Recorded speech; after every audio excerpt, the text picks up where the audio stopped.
This cell can't be a 7 because if it was a 7, it would be in a circle. And suddenly I have a vague memory of this puzzle because I remember this part.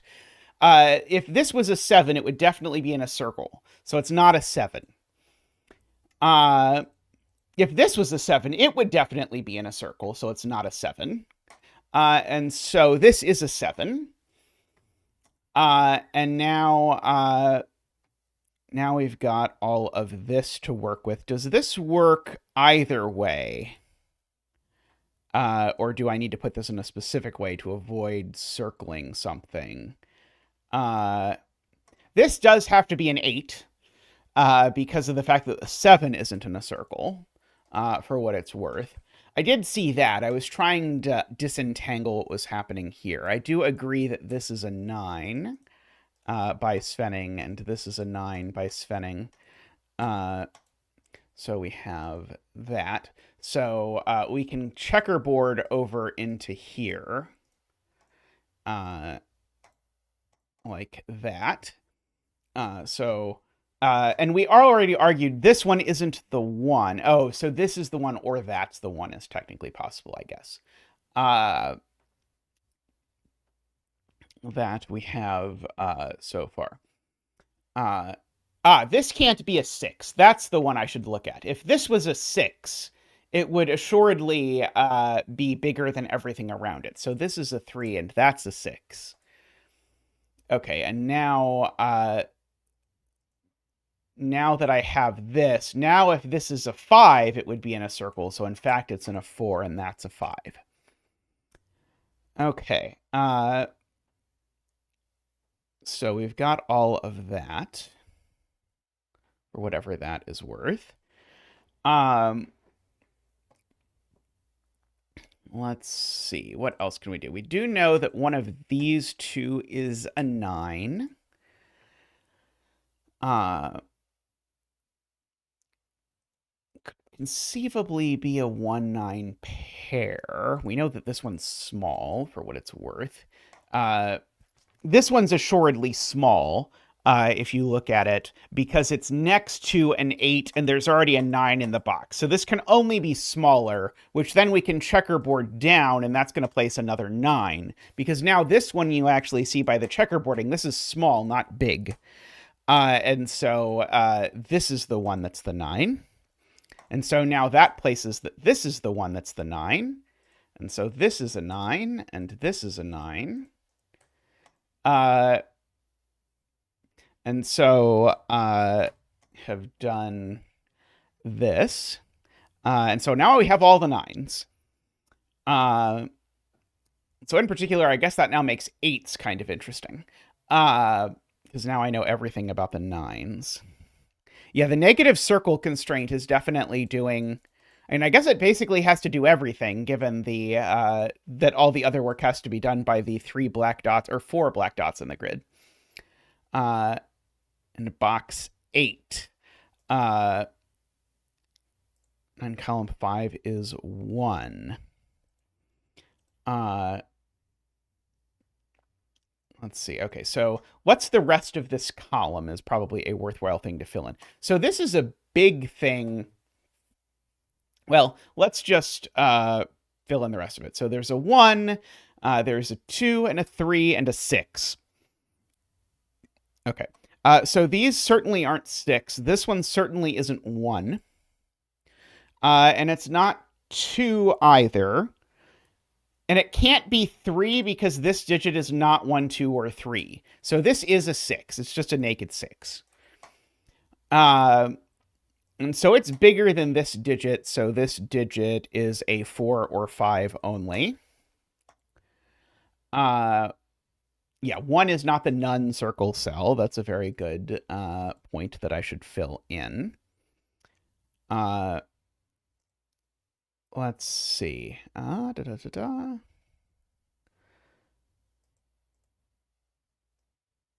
Okay, the other 1, 2, 3s, there's 2 more 1, 2, 3s we have to put in this box, and only one of them gets to go in a circle. The one looking down. There we go. I was missing how we knew that that was the one and not that. The way we know which one is the one is that there's a 1 corner marked here, Isaiah points out. And so therefore this is a 1, which makes that a 2, which seems to make that a 3. Let's see. Okay, so now this is just a 4-8. There's nothing else it can be because there's a 2 and a 3. And so we can just fill in our 4-8 using our black dottage. Invisible corner marks are definitely a plague upon everyone. Let's see. Ah, yes, this is definitely orange, points out David, because we know it's larger than 2 just by sort of mental or actual candidate marking. And so if this isn't a 1, it's at least a 5, which sure makes it sound likely that it's a 1. But I'm not 100% sure yet. Yeah, this is blue. We can certainly do that. I don't know that it's immediately useful, but we can do it. The box 9-1 is now placed, points out Emma. That's going to get us out of having to think about things, because now that's a 1. Like that. Let's see. Do I know anything? Yeah, that now places this 1. Because this box now needs a 1, which now places this 1, because this box needs a 1. I know one of these 2 is also a 1, for what it's worth. I know that this is at least a 5. I should write that in. 5, 6, 7, 8, 9. It's not an 8 or a 9, of course. It's a 5, 6, or 7 only.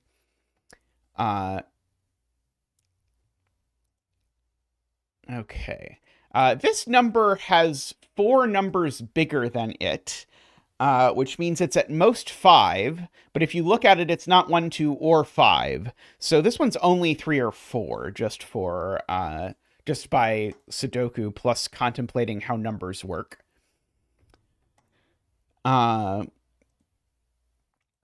Let's see. What is left in this row? Yeah, the 2 in this box is the question, in box 9, Emma points out. So the point is, the 2 can't go next to the 1, and so, because there would be a black dot. So that actually, I guess that's a secret. Maybe that was actually what I intended as the break-in, was something about realizing that 1s and 2s are actually more interesting than 8s and 9s. Because a 2 that's next to a 1 always has a black dot, and all other 2s have to be in a circle. So this therefore has to be the 2, is the upshot of that. And so, yeah, so there are no remaining 2s, I think, that are not in circles, because I would need to, like, if I just look at where 2 goes in this box, if the 2 is not next to a 1, it's in a circle, and if it's next to a 1, it's got a black dot on it. So, like, that is a 2, for instance. This is a 2, for instance. This is a 2, for instance. Let's see. One of these 2 is a 2, but there's no black dot, so it's that one. And now it is just placed here, even outright by Sudoku. Because I think that was the last 2. It was. Okay. Let me fill in the rest of this row. Okay, this can't be as low as 5, because it will not be larger than everything else. This can't be as high as 8, because then it will be larger than everything else. So, in fact, actually, the 8 is just placed there in the row.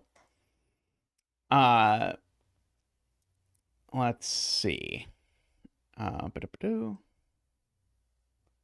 Okay, I do know one of these two is a 7. Oh, it can't be this one. This can't be a 7. Because if this is a 7, everything this can be is smaller, because the 7, the 8, and the 9 are gone. So this is a 5, and that's a 7. That's the negative constraint again. And so now the 7 in this box is placed. It's actually there. And so now these are 3, 4, and 6 are the digits that are left. But these can't be... Wait, what? What did I do?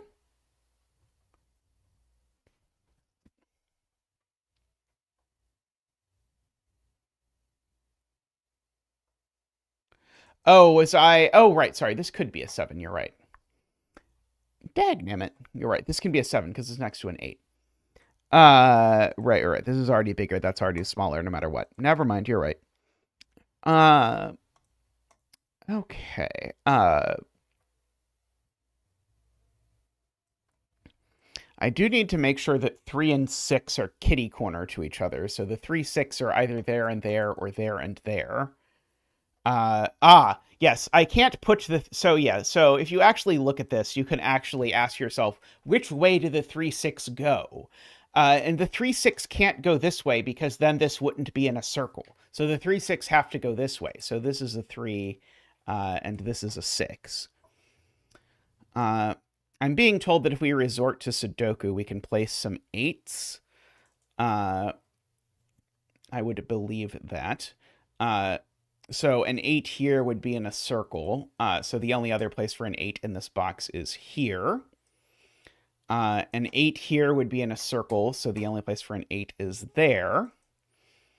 The 8 is here without any comments about circles at all. The 8 in this box is in one of these two, but if it were here, it would be in a circle. So it's there. And we get an 8 there. And that's all the 8s.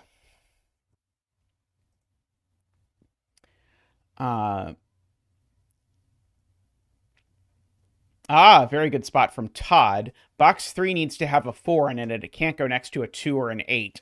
So that actually places it. Which then, in fact, places the 4 over here, which makes this a 5 or a 7. It's a 5 or a 7, but it's actually a 5. So that's a 7 and that's a 5. Good thing chat caught me with the one weird step that I attempted to make. This is a 3, I think. These are a 6 and a 7 of some description.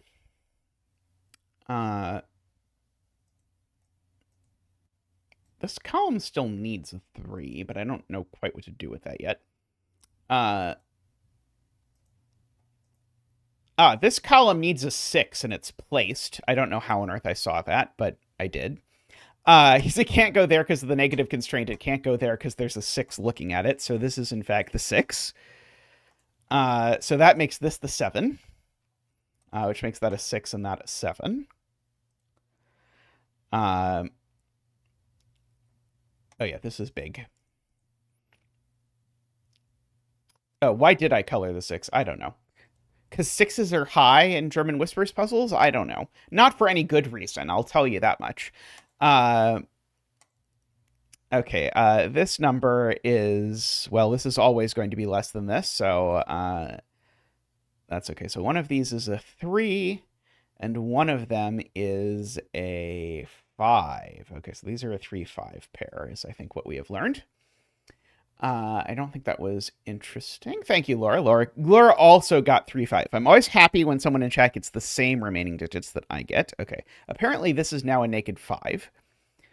Oh yeah, this box doesn't have very many digits left, is being pointed out. So this is a 3. These are gone. That is now a naked single 6, apparently. Let's go ahead and fill these in. Maybe it'll be useful. So those are a 3-5. These are a 4-7. Okay, that was maybe not as useful as I had fantasized about. But I'm going to just pencil mark everything now. Okay, this cell now is next to an 8, so it can't be a 4, so it's a 5. So that makes that a 3 and that a 4. So that digit is a 5. Let's see, these aren't 4, 5 anymore, which makes these 3, 6, 7, 3, 6, 7 triple, which means that is a 5. That's not a 4. These aren't 5. That's not 5. That's not 5. That's not 5. Okay, so if all of those aren't 5, then that is 5, because we've got to put a 5 somewhere. So that's a 3, and that's a 5, and that's the last 5. We've now finished a nice little Z shape of things. This is now a 3, because there's a 4, 7 pair in the row, and the 3 can't go next to a 6, so this is a 7, which makes that a 4 and a 6 and a 7 and a 4, a 7 and a 4 and a 3, and a 4, a 6, 7, a 6, and a 7, I believe. This is still significantly before puzzles included solutions, but we have successfully completed the puzzle. So go us. Alrighty. I'm going to take a quick break, and then I'll come back, and we're going to try and make something of some sort. Let's see. Is there a way I can have a poll in the chat? I think there's a way I'm supposed to be able to make a poll, but I don't know what it is. Let's see. If I right-click, no. If I click add, there we go. Start a poll. Okay. Ask a question. Let's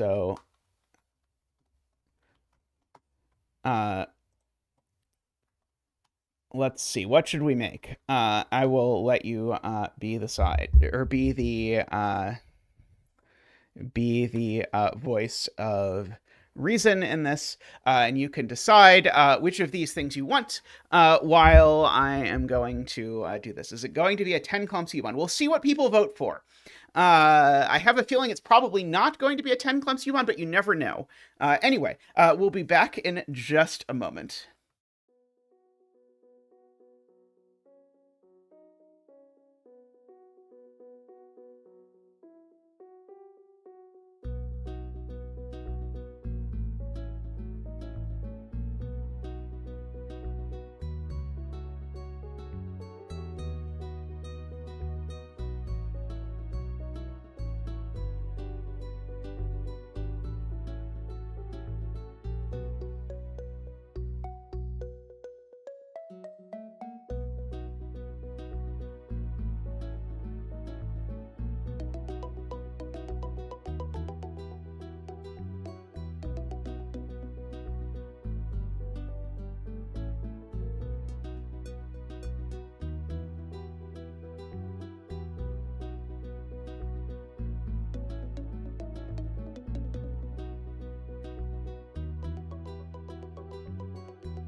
All right. The voters have spoken, and it seems as though with 65% of the vote, Sudoku has won.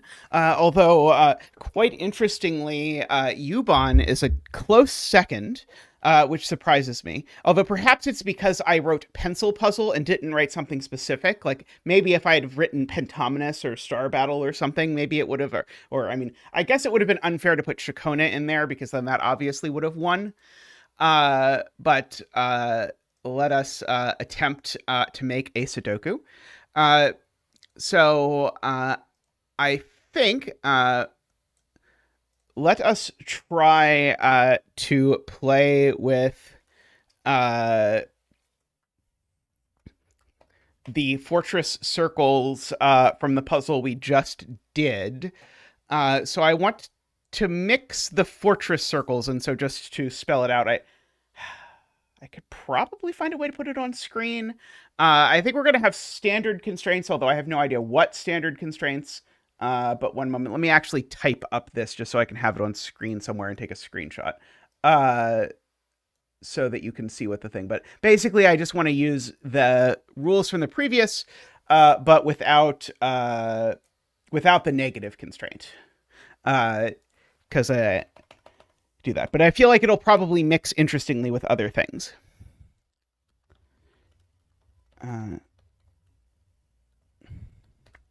Than all adjacent cells, or less than all adjacent cells. No negative constraint. All other constraints are standard. Okay, let me put that into the screen somewhere. And okay.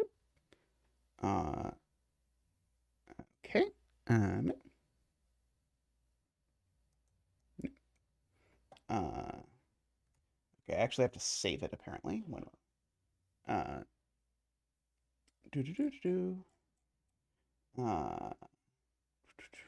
I need to open Paint? One moment. Please hold while I handle this. There we go. Okay, save as PNG picture to desktop rules. Okay. Alrighty, so where is it?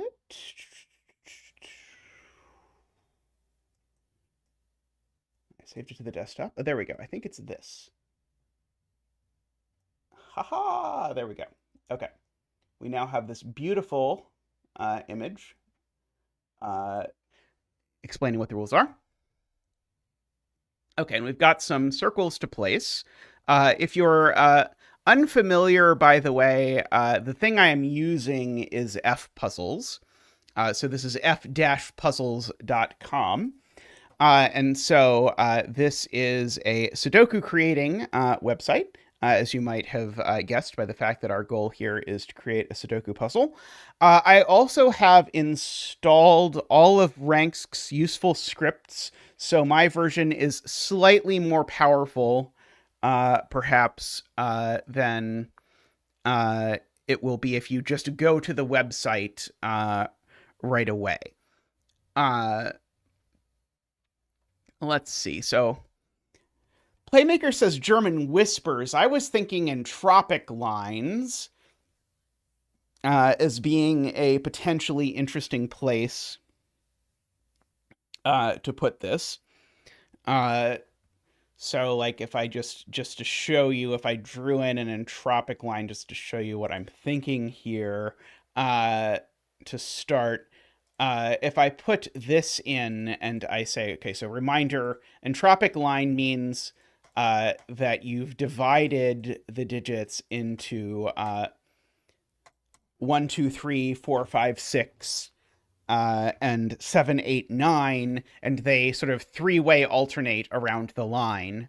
So if I put a circle here, now this number assuredly is next to two different colors of thing. So this is certainly not 4, 5, 6. Because if this was 4, 5, 6, it would be between a low and a high. Right? Oh, wait, sorry. No, that's not even true. Sorry, it's not even true. It could be 4, 5, 6 if one of these is 4, 5, 6. Sorry. Hey, boss, happy birthday. So I think my original idea was wrong, because I think I could do like 5, 9, and 4, and I could probably make that work. Yeah, so never mind. That wasn't quite sufficient. So in that case, then we go back to our entropic line, and we draw in something like that, so that this is now blue, just so that this is now next to all three things. Then now this has to be like a 1, 2, 8, or 9, right? Yeah, so this has got to be a 1, 2, 8, or 9, and these are, yeah, now this circle has to be a 1, 2, 8, or 9, because it's now smaller than, it's either smaller than a small number or bigger than a big number. So that's why it's 1, 2, 8, or 9. And we then have, so yeah, so this is the last digit of its color, because I mean, I guess all three of these digits are the last digit of their color. There is not a negative constraint in this version, so no negative constraint on this. So we don't get to do that. I was younger then, more alive and full of hope or something, to try and set a 9x9 negative constraint puzzle. So this is... that's true. That's true. We could shorten the entropic line. Yeah, let's not go overkill here. Let us, in fact, we'll do what I always do, which is to click New Grid, draw in the entropic line, draw in the circle, and then draw in these things. So here's sort of a minimum length entropic line to hit all of these things.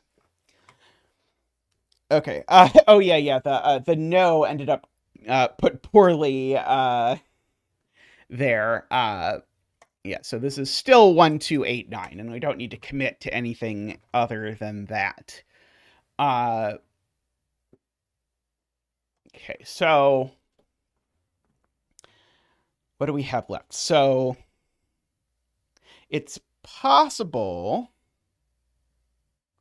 Yeah, I'd have to retake the screenshot, because this is just a screenshot of my thing, but I'll do that if it becomes an ongoing issue. Oh yeah, we could do the line diagonally. Let's do the line diagonally. That really maximizes our flexibility. Plus diagonal lines just look cool. I don't know. I sort of feel like if it goes diagonally, it should go this way. I don't know why, but somehow that feels right to me. So yeah, so now we've got this, and now we don't know like basically anything else other than that this number is a 1, 2, 8, 9 with these things sort of floating around it. It occurs to me that we could do something like a Renbon coming out this way, and that would be a pretty natural sort of continuation. It could be getting ready to be a zeta z. Perhaps the whole grid will be one big z by the end of it if we just sort of continue along.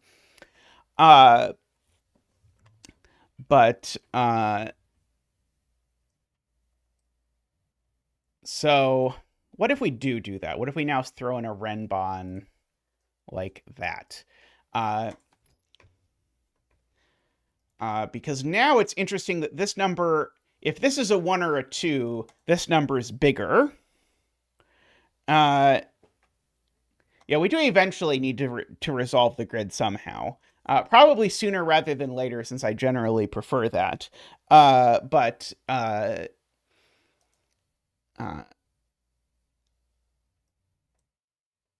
yeah, so if this is a 1, then that makes these a 1, 2, 3. And so that's kind of interesting. So how can I finagle this? So I guess the way I finagle this is by bending this Renbon back into this box or something. I'm trying to think of how I'm going to make this look good. Because I kind of want the deduction to be this can't be 1 or 9 because it would break the entropicity in an interesting way. But that's going to require, I think, using the fact that this is a circle in some way. And I'm not quite sure how to do that yet. Because if I just make this bend into this, then it doesn't have anything to do with anything. Uh, uh, uh,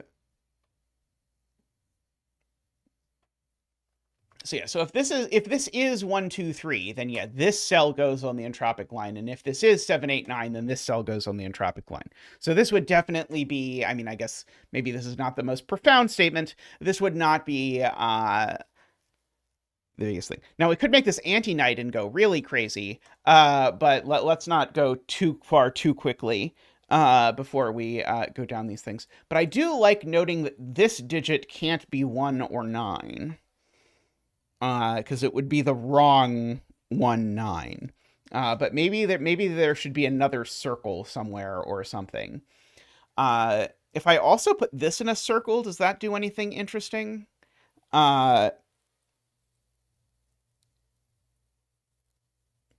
Yeah,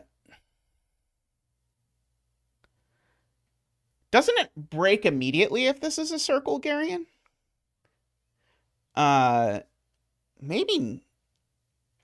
Maybe not. Uh,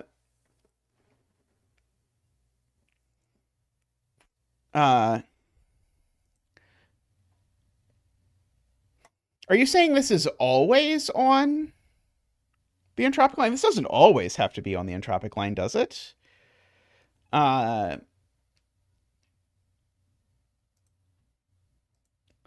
Let's see.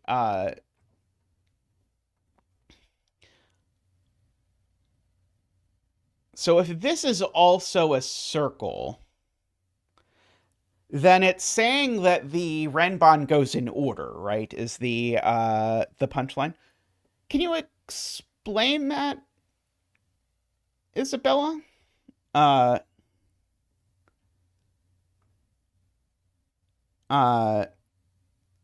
why this always has to go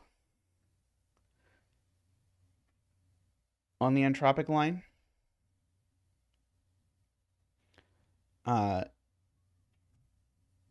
So like say this is 2, 3, 4.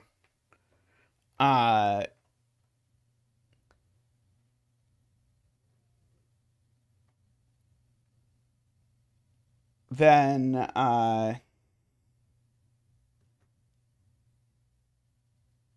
but why can't I just have a 1 in one of these cells? Oh, I can't have a 1 in one of these cells because it can't go next to a 2 in a circle. Right. Okay. So yeah, so there we go. Yes, 2, 3, 4 breaks the circle.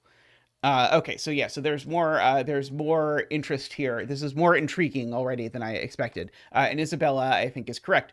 So if this is a 1 or a 9, then of course this digit goes in one of these. And if this is a 2, then I need a 3 on this line, and I need a 3 in here because I can't, if this is a 2, the digit along here is a 3. And likewise, if this is an 8, then I need a 7 as my high digit along here. Otherwise, I need a 7 along here, and whatever that digit is. So yeah, so this digit's always one of those 2. Okay, so does this work if I bend it just a little bit so that, because I don't think I've used anything that would break if I did this, so we'll know which one it is. But let me just quickly convince myself it really works that way. Oh, except I now won't know it's not that one. I see. So this doesn't actually buy me anything. It's not that the argument isn't true. It's just that then I just know it's not a different one than I did before. Hey, Pink Maple, how are you doing? Yeah, so, but yeah, so there's always a 3 or 7 Okay, so both. So the Renbon needs a 3 or a 7, and the entropic lines need either a 3 or a 7 or a 2 or an 8. Uh, uh, oh, okay. I like Emma's suggestion there. Uh, that what if we weaved instead? Uh, and so this is the same thing I think that that David is saying, except David is doing what I always do of saying row 2, column 4 instead of row 4, column 2. I'm glad I'm not the only one. So yeah, so this is actually quite nice in terms of what this does. Because now we still have that this digit, again, has to go on the entropic line, but we actually now know where it goes on the entropic line. Because of Isabella's point. So namely, it always is, in fact, if I just mark these ketchup style, if you will, these are always the same digit. And it's being pointed out it's the same color as the circle, because if this is a 1, then we know that this is a 2 or a 3, and that's a 2 or a 3. And if this is a 2, then we know that we need to have a 3 on the entropic line. And so this is always a 2, 3, 7, 8. And in particular, as noted, these are the same color. I guess that sort of means I'm not ketchup styling, but we'll figure it out eventually, I suppose. Maybe purple was a poor choice for the color that all of the things that we're going to end up on the Renbon are going to be. We'll make them green just for contrast. Yeah, I like the diagonal aesthetic. I do tend to go for diagonals just by default. I mean,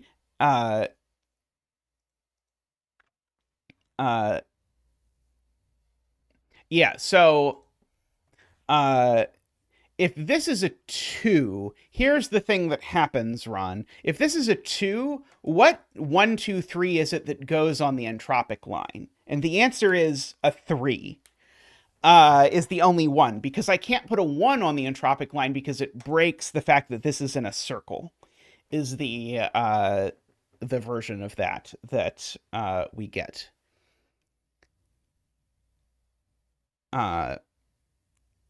Yeah, it's the circle ultimately that does it, which is why I ultimately ended up liking the step. But yeah, going for orthogonal lines is natural because Sudoku involves orthogonal lines, so this is a little cheesy, but not in a bad way. Okay, and so this is not the opposite of that, but it's close. Let's see. Okay, so I think the answer is yes if I do it in Sudoku Maker. So I might want to make the final version of this in Sudoku Maker so that you can see the circle more clearly. I don't think I can make the circle see through in F puzzles, but I want to have access to the solver just in case I end up doing something like that over here. Okay, so now where would be an interesting place to sneak a circle? Or 2 circles or something like that.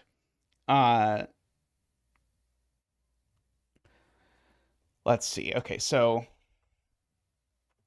this number can be like anything except 5, basically. I think is the current status quo.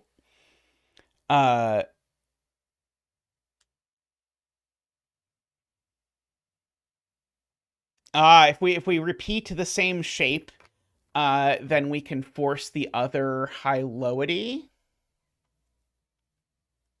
I actually like doing it in or in box 3 instead of box 7, because then we get to use the fact that these two are the same color. Uh,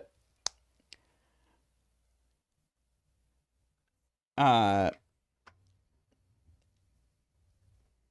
let's try that. It also, because the break-in is slightly tricky to see, it definitely makes it so no one is going to miss it if you fill this in like this. Because now the same pattern is repeated, and there is essentially no stronger form of telegraphing than repeating a pattern inside your grid in a place like that. So we'll do that. This will also be red. This will also be 1, 2, 8, 9. This will be 2, 3, 7, 8, but it's the other 2, 3, 7, 8. And so now we've got a lot of 4, 5, 6s kicking around in the middle here. Oh yeah, this is also, sorry, 2, 3, 7, 8, right? Because these two are the same digit. That's the central conceit of this, is that those are pairs of the same digit. Okay. People waving from windows. Yeah, I can see that. Is it interesting if like this is a circle? I'm not sure. I want to try and resolve high-lowity as quickly as possible so that I don't confuse the bejesus out of myself. Which is quite likely.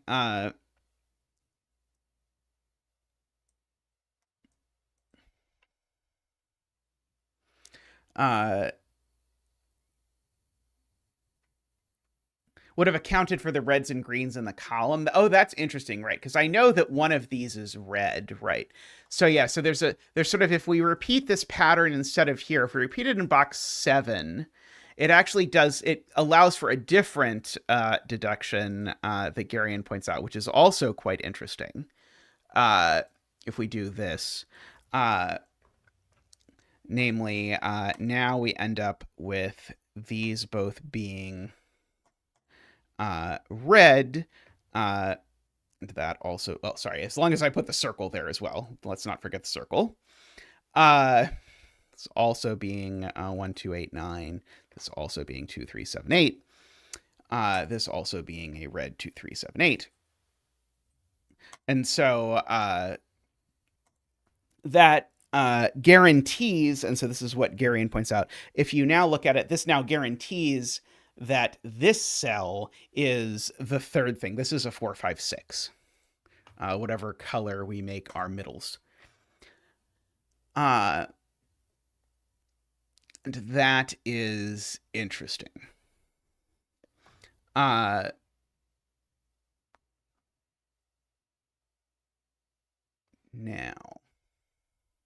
okay, so we know, funnily enough, peach and red are similar. Yeah, I don't really love the color palette that is available in Enough Puzzles. I'm assuming it will be something you're allowed to edit at some point. Yeah, yellow for middle works fine. So we probably should put in more circles now at some point. I'm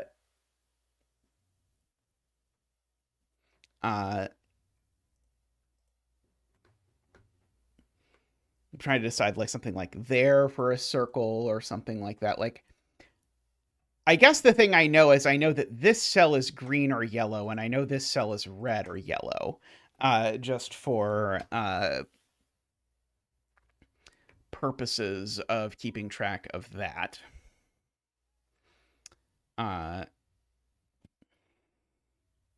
Does circle in row 4, column 4 help? Feels like row 4, column 4 is a little far away from the clues. I might be able to get there with the circle.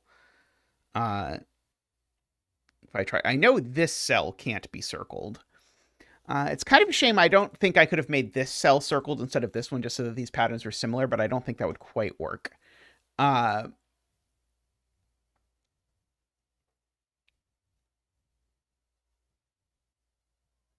let's see. Okay, so I'm looking at if I do something triangulish with this line, if there's any sort of line that is kind of interesting to do that with. Uh,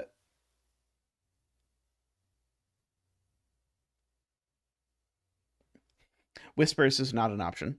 Uh,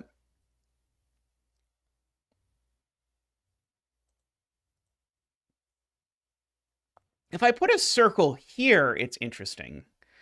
Uh, I mean, a circle anywhere next to a yellow is kind of interesting because it says a lot about the colors that go nearby, right? Uh,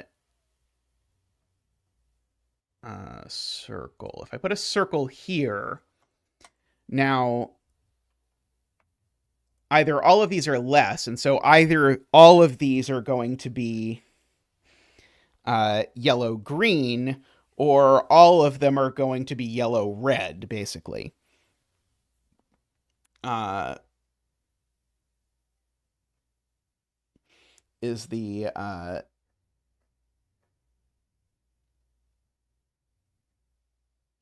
uh, the thing that I'm seeing.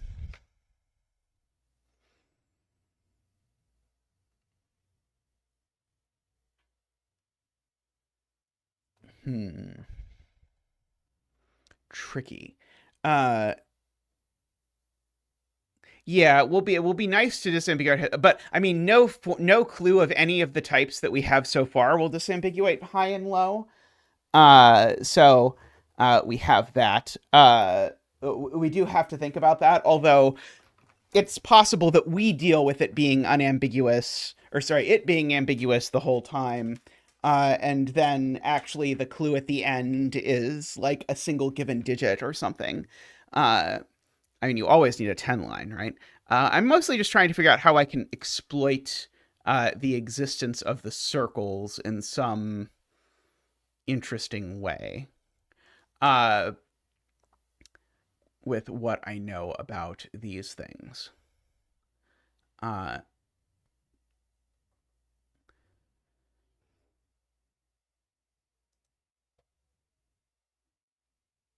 let's see. But yeah, 10 line is a good way to disambiguate things. Uh, uh,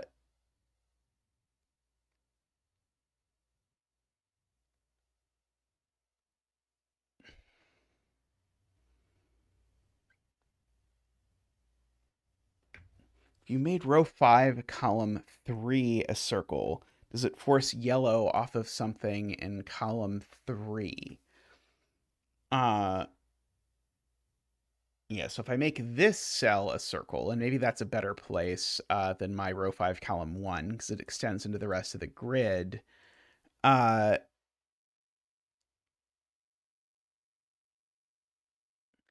uh, then I'm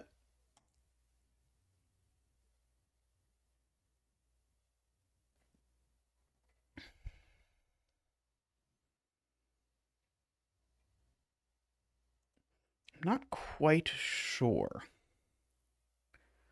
Uh, Ooh, nice AFK. Yeah, I had an old one that I did not remember, but we did it today, and then I was like, okay, well, let's try and set something. Uh, Early AFK shame bucket. Uh, yeah, definitely can't put a circle there. Yeah, I definitely want to sort of break the pattern as soon as we possibly can. Okay.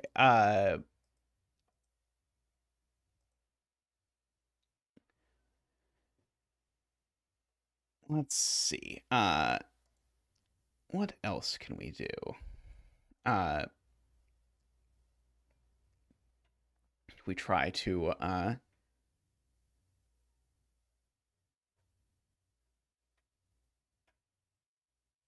continue the visual theme.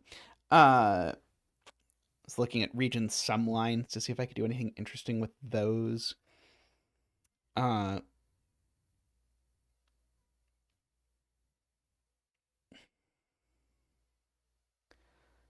see.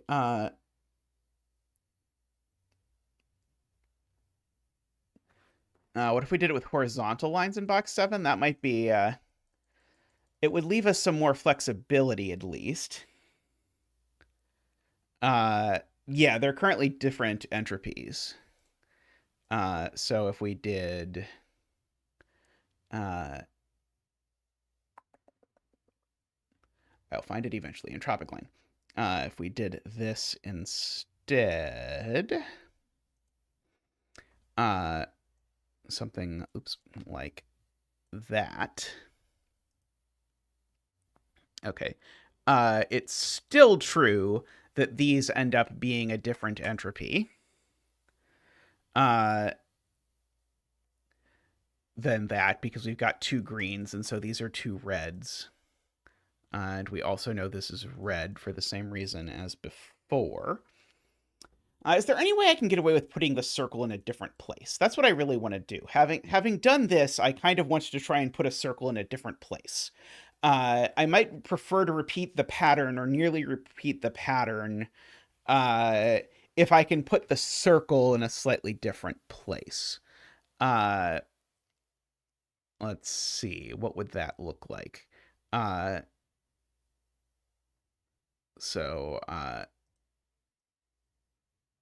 if I flip-flopped the lines. I don't know if flip-flopping the lines is going to work well, but let's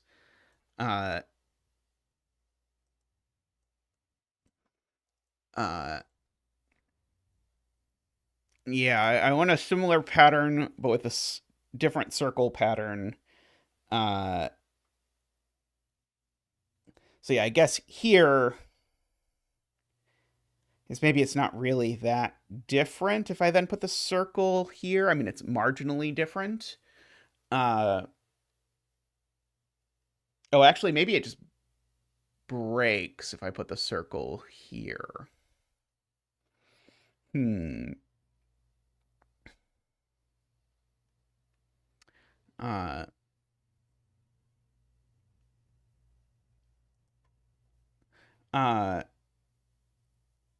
Circle there is interesting. Let's try it. Okay, so this still has to be 1, 2, 8, 9, because it's either bigger than an extreme digit or smaller than an extreme digit.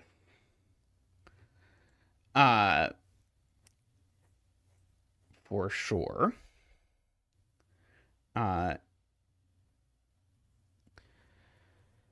Okay. And again, if this is a 2,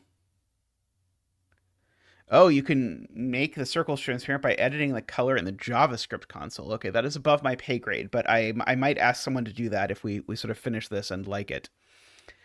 So if this is a 2, then I need a 3 on this line. That's sort of the observation that we made before. But I also need a 3 on this line. So if this is a 2, then there's a 3 exactly here and here is the short version.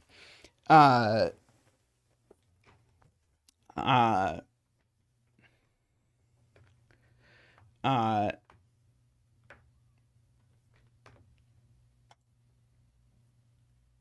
if this is a 1, then the 1, 2, 3 has to be there as well. Okay, so this digit, so similar to before, this digit always ends up on this, these two always end up being the same, right?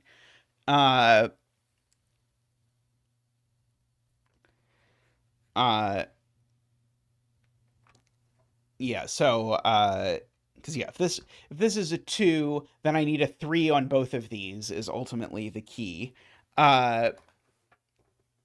And if this is a 1, then I need a 2, 3 here. So these are always the same color, and so that color is not the same as that.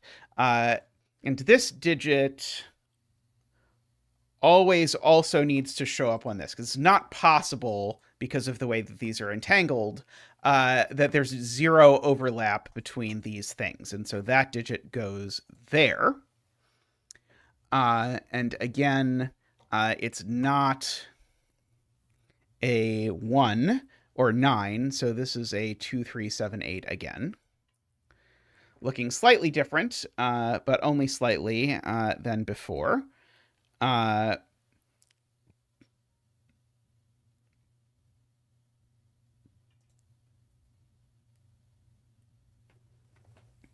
Emma says we've now forced row 9, column 2 to be yellow. Because... right. Okay, yeah, no, this is perfect. Emma's right. We now have, there's a red up here in one of these, and so now this is yellow. And so this we know is a 4-6 by virtue of that, because there's only one medium on this Renbon, which now means that this is a 2-8, because there's not an extreme digit on it, which means that this is a 3-7. And so, likewise, this is that. Okay, thank you, Emma, for noticing that. I might have let it go by, even though it was, like, the perfect thing for us to have here. Okay, so, we don't know that this cell is yellow, but we at least know that that one's yellow, and so that is, potent. Wait, do we know that this is yellow? I think because of the sort of lopsided way the columns worked out, I think we don't actually know that that's yellow. Okay, and so the red digit on here is the extreme one. It's the red 1-9.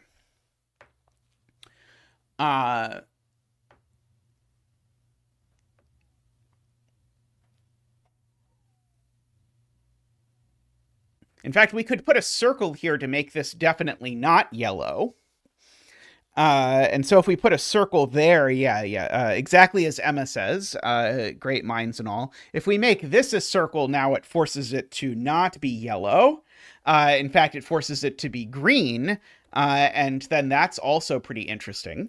So let's try that. So this now is forced to be green, which means that that's yellow and that's green to finish off the column, because we've now got all the greens. This green is... Is it already forced green? Couldn't it be yellow before we do that, AFK?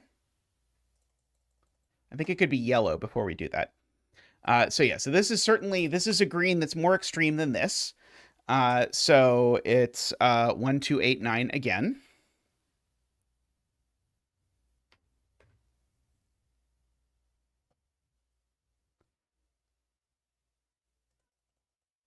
Well, there's 2 greens already in column 2. There's only 1 green left, and it can go there. But with the circle, I agree, this becomes the other 1, 2, 8, 9. At which point this becomes the 3-7 of greens.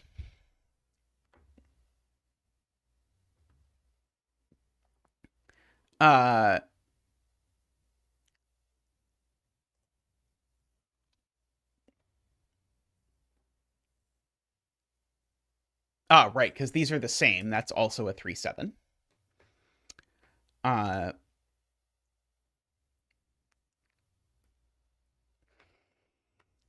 we've got a 3-7 pair. We've got a 4-5-6 down here.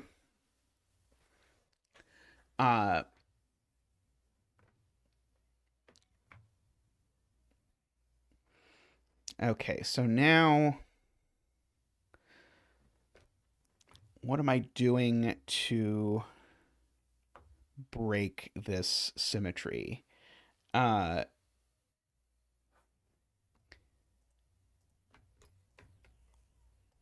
Let's see, like, there's sort of some places I could push a circle that might be interesting. A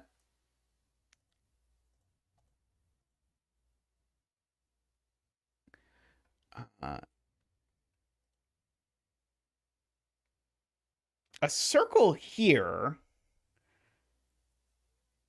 is kind of interesting, because if it's not green, It needs to be the red 1-9 is the last red. Uh,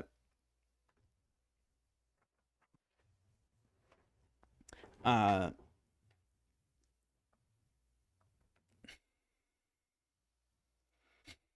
yeah, it's interesting how there's a lot of places where either you literally can't put a circle there or it's forced to be a circle already. Excuse me.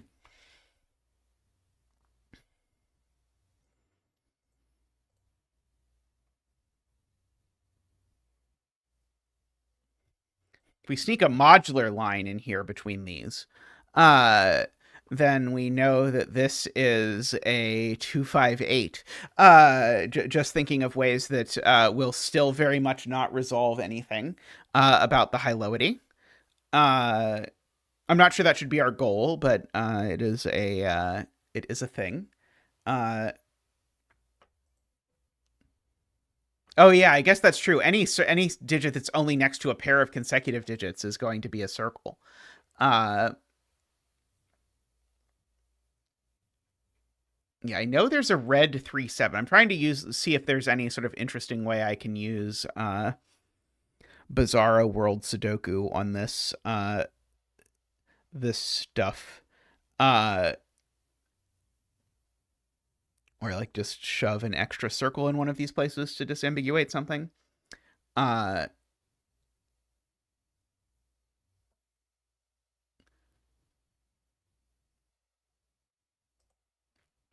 Like a circle here, I guess, forces this to be red or yellow. That's not quite good enough. I feel like I probably want an extra clue type now to disambiguate some of these things. Like a black dot here might be a little bit lazy, but yeah, a region sum line somewhere to break the parity that we have going. Oh,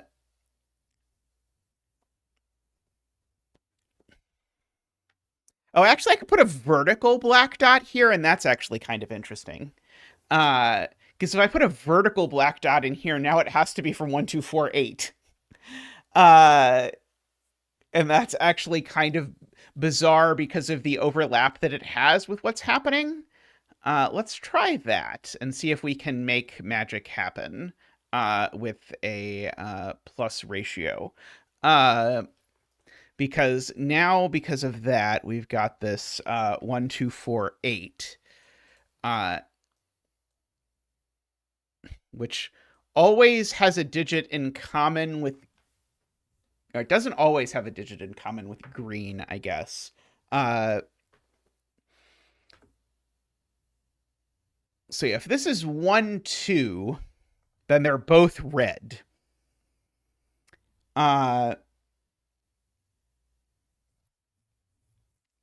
Maybe this doesn't quite work by itself.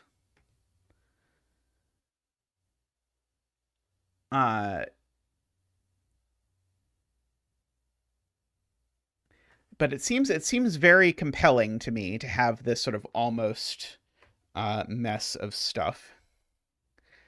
Uh,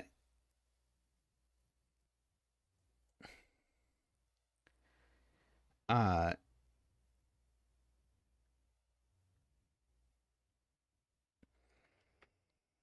hmm.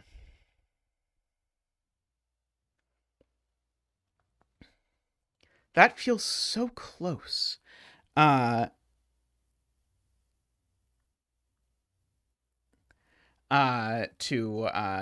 To being useful, like the fact that there's no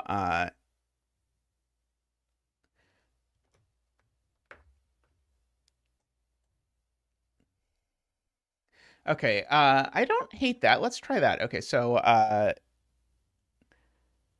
David suggests throw a difference dot here, because now this can't be 1-2, because if it was 1-2, there would be a 3. And so that does actually do something. So it rules 1 off of this, which forces 4 onto this. Guarantees that this digit's odd. Oh, this digit's odd, and it can only be 5 or 9, right? Uh, because it's not 3 or 7. Oh, it could be 1, maybe. Sorry, it's 1, 5, or 9, funnily enough. Yeah, I think this digit can be 1. Uh, uh,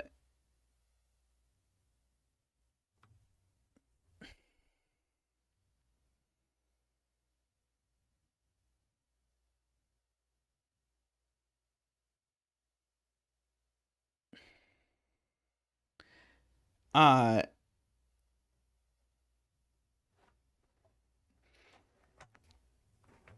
and so Martin points out it's interesting that this digit is not 4. Because if this digit were 4, or sorry, if this were 2, 3, 4, that would be the 4. This can still get away with being 6, right? I think this is either 6 or green. I think those are the two universes that we now have. Uh, uh,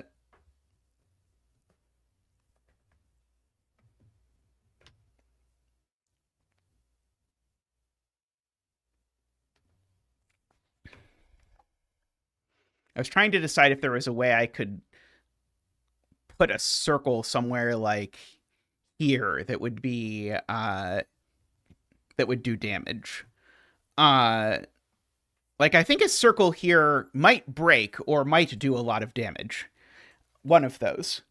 Because if there's a circle here, it says this can't do something like 1, 2, 4.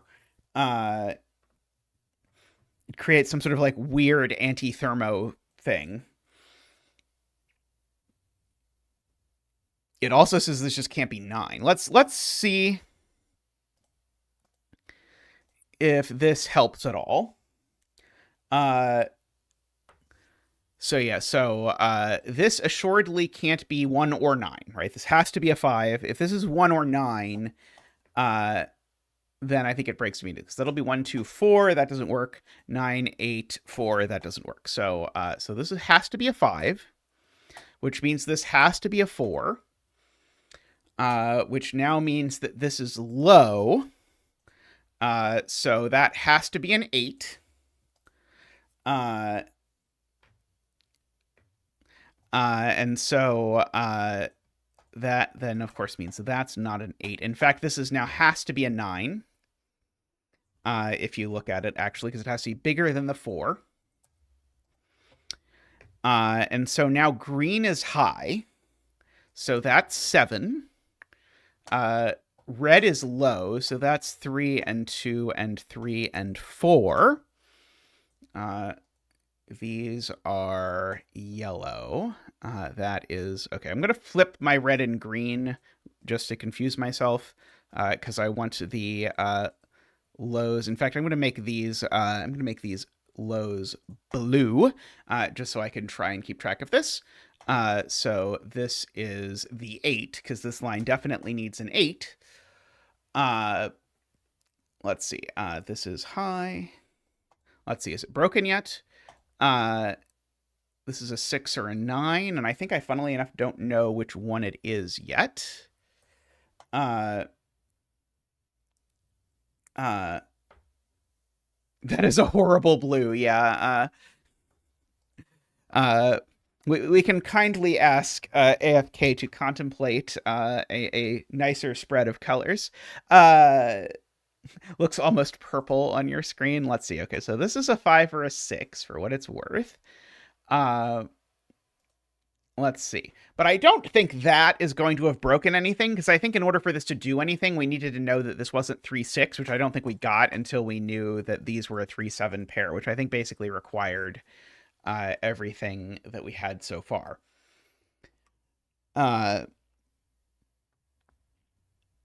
Okay, row 2 column. Oh, row 2 column 1 is 7. Thank you. Yes, row 2 column 1 is 7. Agree. The red looks brown on my TV. Yeah, there is that weird thing that colors look very different in different places. Uh, how dare you focus on something that you get paid for? Let's see. These are from 156. This is 5 or 6.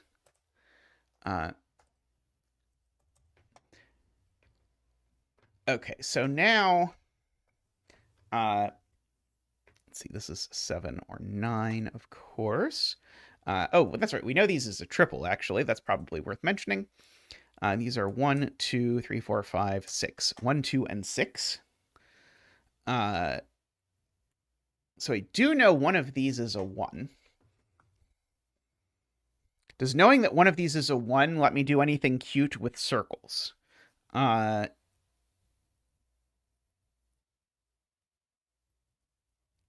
don't think so. Oh yeah, 4 is up here somewhere. Uh,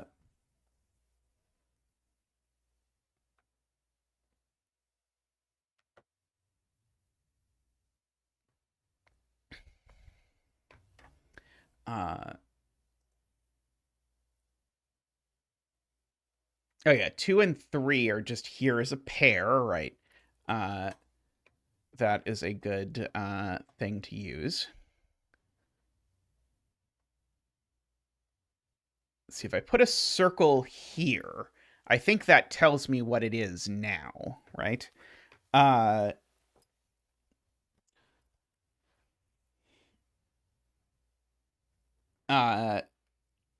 Because now if this was a 3, that would be a 2 and a 1. I guess that could still be a 2 in that universe if this is a circle. So we don't quite get there yet. Have I somehow discovered an even weaker constraint than I previously have found in all my efforts to find the weakest Sudoku constraint possible? Stay tuned. Let's see.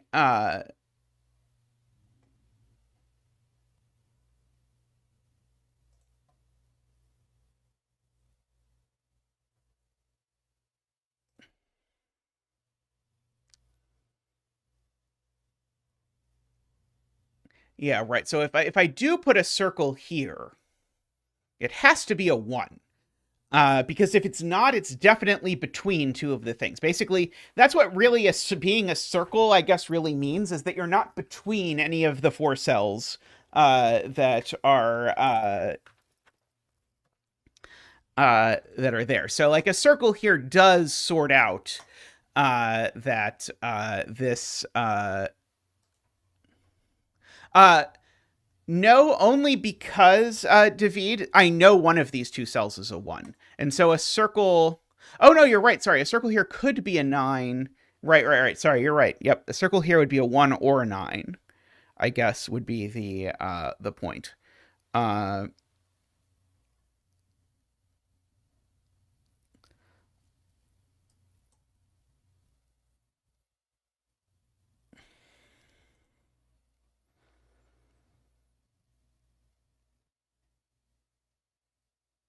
Let's see.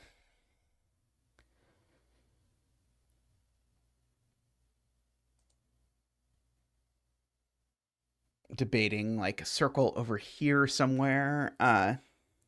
Yeah, probably it's time to add a new kind of line. I was trying to exploit this. This is not a 9, by the way. I was trying to exploit the circles as much as I could, but we might need a new kind of line before we can get away with many more circles. It's possible that what I should do is I should add a circle and a line at the same time.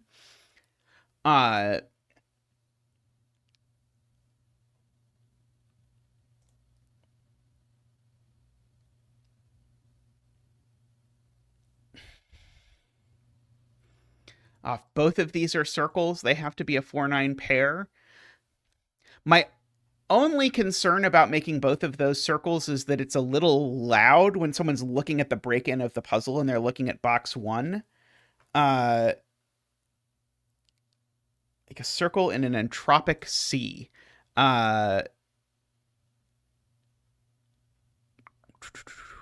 Like that kind of entropic C, you mean? Like an extrally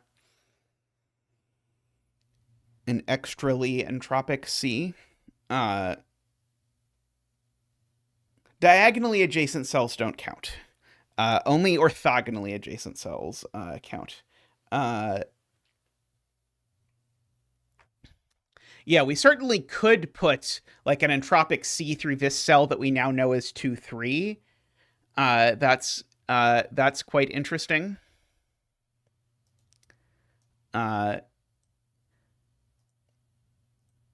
Because we know, I guess we know both of these cells are blue. I might as well highlight.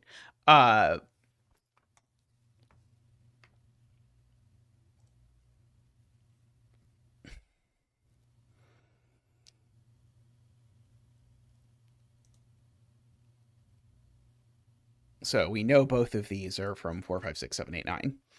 I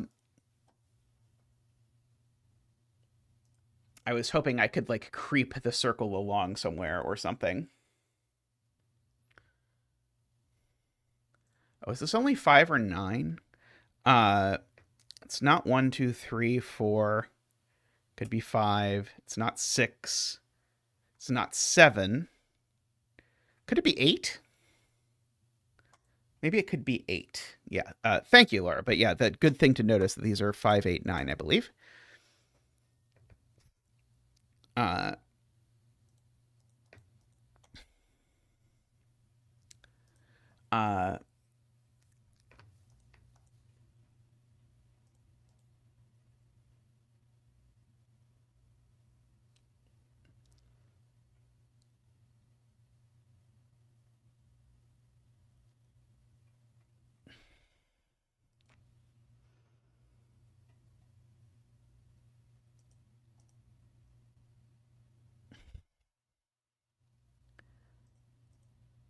I was noticing that if I put a Renbon going through these cells, that it forces that to be a 7, but that doesn't feel quite elegant enough for my tastes. A circle here feels a little repetitive. I think it has to be literally a 1 or a 9 if I do that.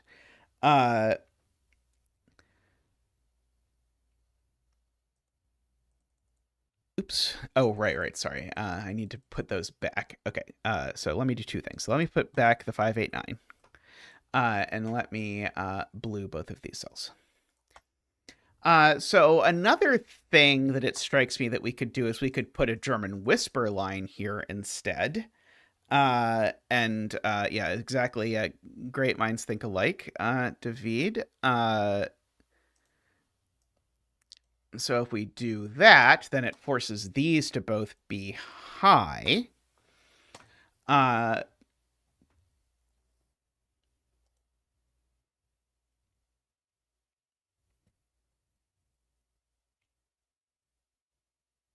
Okay, so if this were here, we would know it was higher than everything around it, which is maybe not that interesting.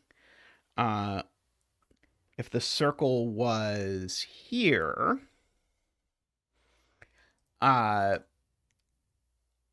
do we know what's going on?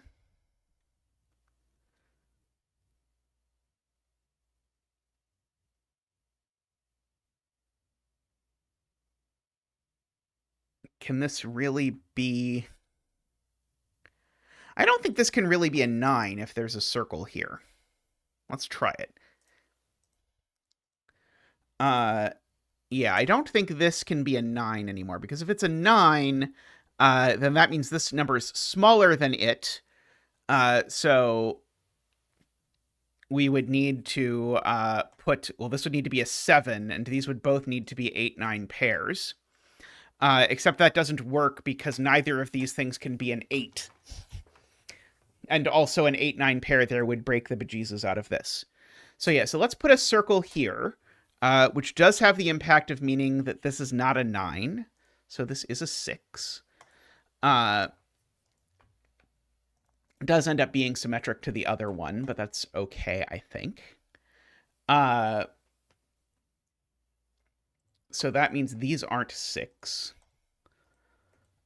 So that is 6.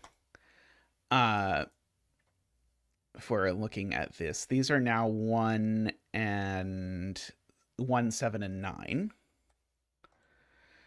So there's no 9 over here anymore.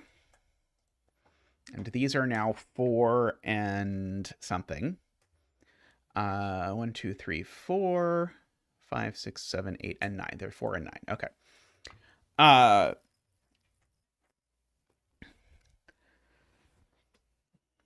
Okay, and these numbers. So the thing I was thinking here was a region sum line, and I was thinking about this before, but I actually see now it does something. If I put a region sum line here, it now forces this total to be smaller than this. So this is now at most a 6. If I do that. Yes, I like the different thicknesses by default, and it has a really powerful solver that you can have Tristan install for you. Well, sorry, that I can have Tristan install for me. You probably can't have Tristan install it for you, but I assume it is not that arduous to install. Okay, so this is at most a 6 in this universe if we add this. Because it needs to be less than that. And it's at least a 3. So this is from 3, 4, 5, 6. These are certainly from 1, 2, 3, 4, 5.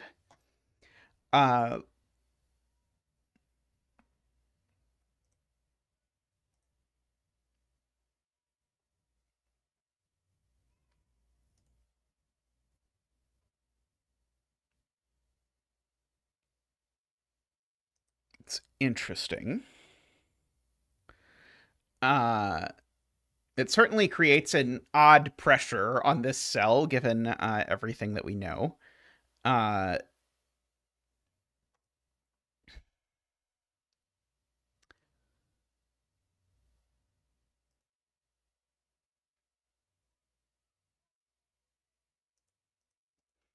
Let's see. Where else are we weaving bizarre lines into this grid?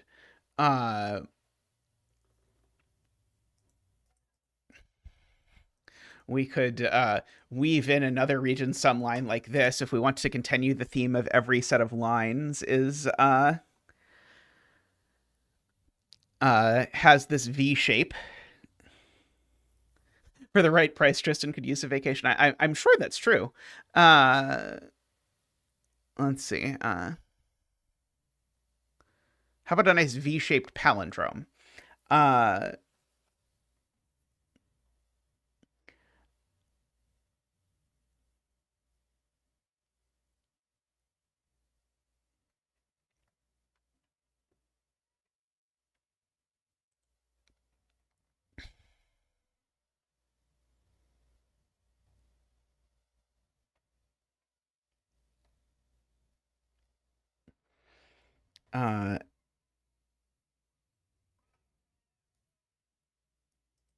Is there another way?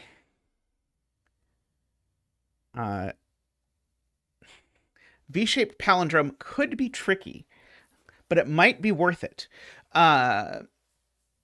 Surprise doublers for the puzzle.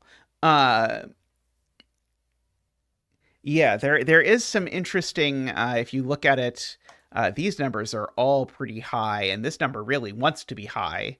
Ron is pointing out. So if we could do anything to sort of get some extra high numbers in here. So for example, if we put another little entropic V here, that entropic V would force this to be a 7-8, and that would get us a 7-8-9 triple, which is kind of interesting.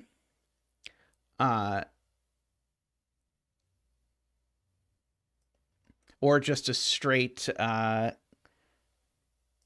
vertical 3-cell entropic line would get us sort of our last 7-8 in the column is interesting. Uh, let's see. Can I force this up in an interesting way? Uh, like I don't think a circle, like I think a circle here probably becomes a 9, but I'm not 100% sure. Maybe it could become a 1. Without too much trouble. Because I know so little about what is going on sort of over the rest of this.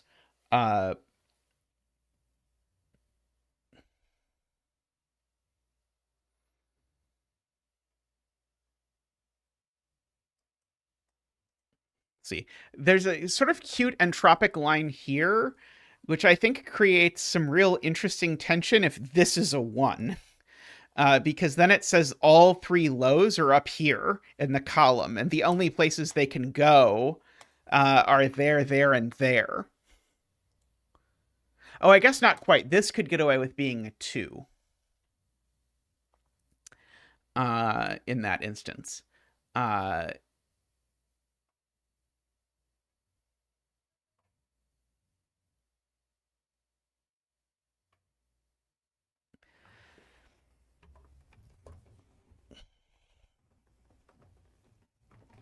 Let's see. I'm trying to think about any other sort of like dangly German whispers lines or dangly Nabner lines or something that I can put out into the world. Now, if I do a Nabner line through this 5, that will actually also get us our 7, 8, 9, and maybe that'll be interesting. Just if we're looking for this, we'll say beautiful yellow color that I chose when I was doing this. So that'll give us an actual 7, 8. So there'll be a 9 up there. This digit will either be a 1 or a 3, because it can't be a 2, 4, 5, 6, 7, or 8, or a 9. These are the, oh, sorry, it can't be a 9, because there's already a 9 in the column, right. So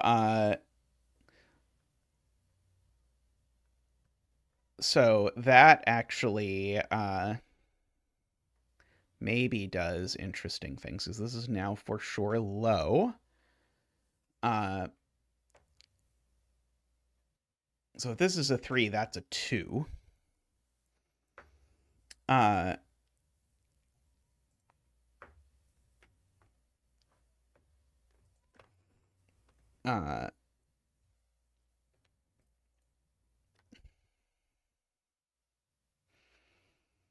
see, a circle here now becomes a 1. Let's see, a circle here. Ron is asking about a circle here. I think it does become a 1 now if I put a circle here, because it can't be a 9 anymore. That's a good point. Could maybe get away with being a 6. Let's see. Martin is asking for a German whisper in row 7, column 5. Row 8, column 4, and row 9, column 5. Yeah, so so that means this cell is now a naked low, sort of like a doubly naked low, actually. We could even actually like extend it this way instead, because this cell actually sees every high digit in the puzzle.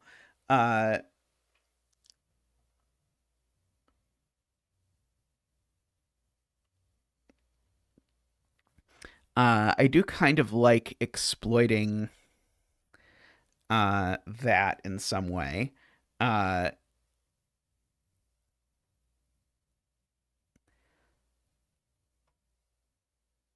It can't, unfortunately, be that if that was what I wanted to do, because that would break.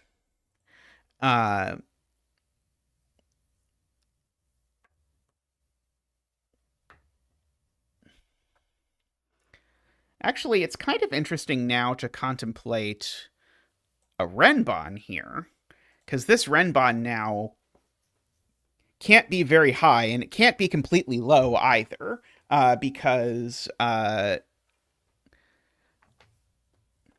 would it break, Emma? It would break because if I tried to make a whisper like this would need to be high because it can't be any, or sorry, would need to be low. Oh, sorry, this would need to be low, and it could be because there are two lows left in the column. Okay, yeah, you're right. That's totally true. Sorry, I miscounted in my brain that these two would have to be high because this cell couldn't be high, which is not how words work. Yeah, 4 is low for German whispers. Yeah, so in this instance,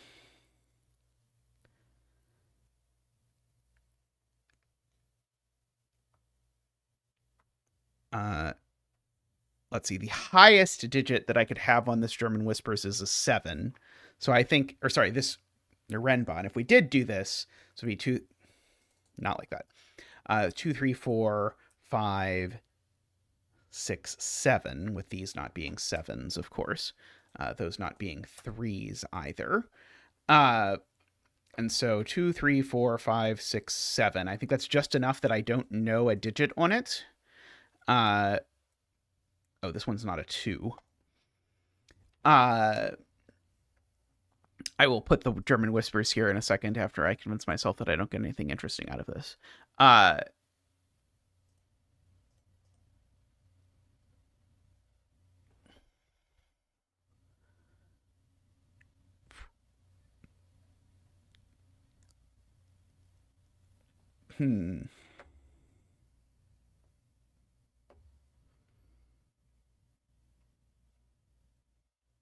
Yeah, I'm not sure that this quite does enough, unfortunately.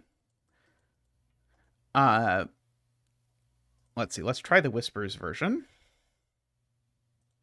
If I do put a whispers here, then this digit is a naked low. So these are both German whisper low, we should specify. So these are from 1, 2, 3, 4. This is from 7, 8, 9. So this is high in every sense of the word. Okay, so now this digit can't be low, because if this is low, that's 5 lows in the column, because this digit is smaller than this. So this isn't 3 or 4 anymore. This is now 5 or 6. If it's 5, we get a perfect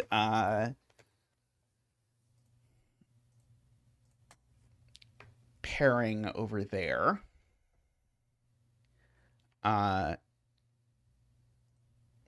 Okay, neither of these things can be a 3. Just for the record, by coincidence. Yeah,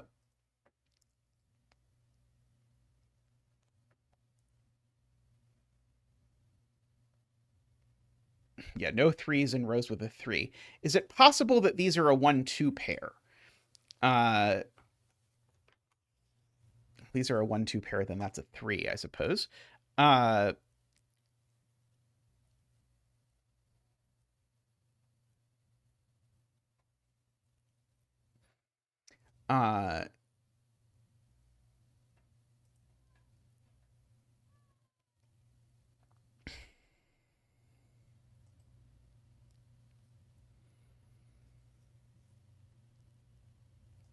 So I'm trying to think about circles in one of these cells to see if something. A circle here, and this is true, I guess, if any circle next to a German whisper is either lower than the low digit or higher than the high digit.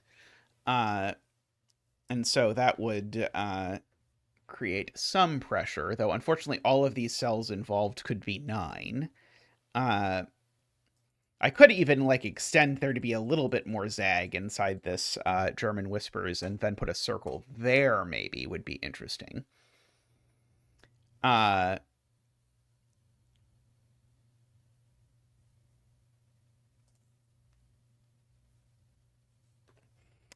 true. If that were a circle, it would force everything. Well, not everything, but it would force a lot.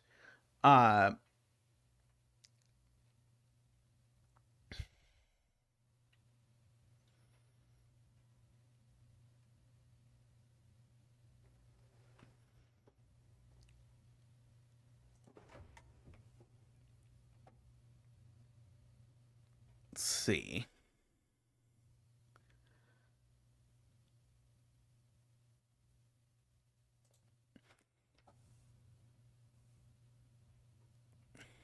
Just squinting to see if there's a way I can get slightly further away from this than that cell in particular. Like maybe if I put down 2 circles at once or something. Uh, uh,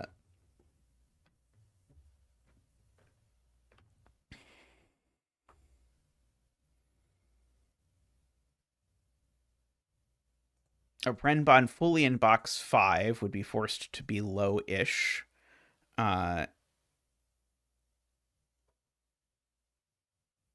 Right, because we couldn't even go as high as 6, 7, 8.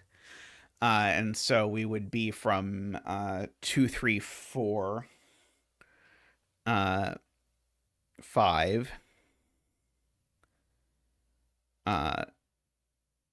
Because of the presence of these. That's interesting. Uh,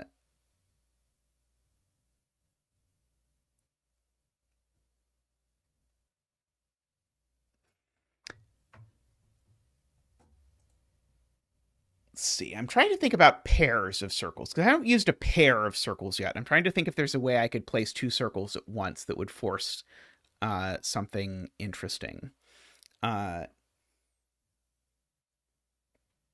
And running slightly afoul of my ability to internally think about circles.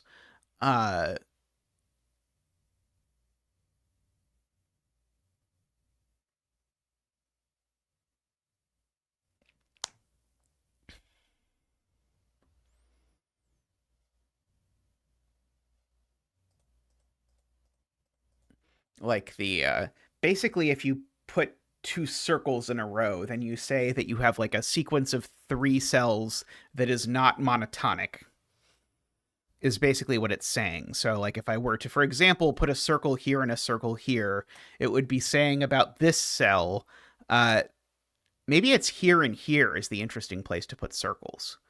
To say that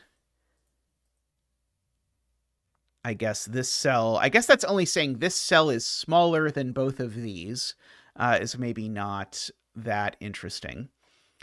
So row 9, column 4, always from 4, 5, 6. Okay, so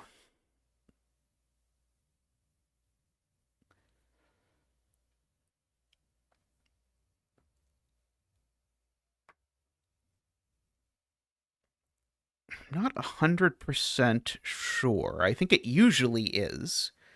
Like if this isn't 9, it certainly is. Uh,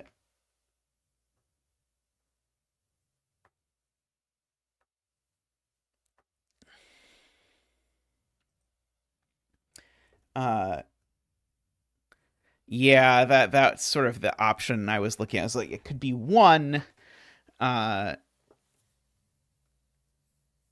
It can't be 4 for a sort of funny reason. Funnily enough, actually, if I rule out 4 from this cell somehow, then the 4 has to be on this line, which then forces a whole bunch of stuff. I don't know if it forces a whole bunch of stuff in a way that's useful, but it forces a whole bunch of stuff.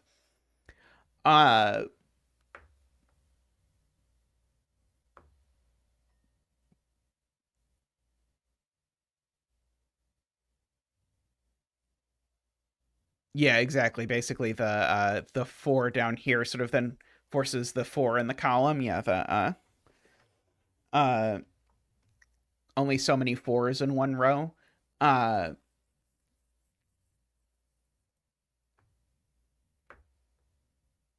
So what is a circle here now? I guess we've talked about this before, but let's carefully go through it. A circle here now is at most 6. Uh, and so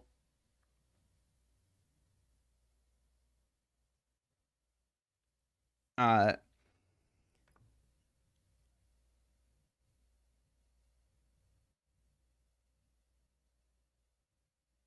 So a circle here can be a 6 and be bigger than everything around it, right? Or it can be like a 1 or a 2 and be smaller than everything around it.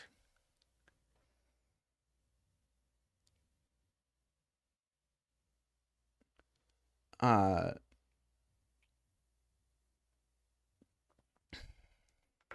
would a 3-cell Renbon in box 2 need a 4? I think so.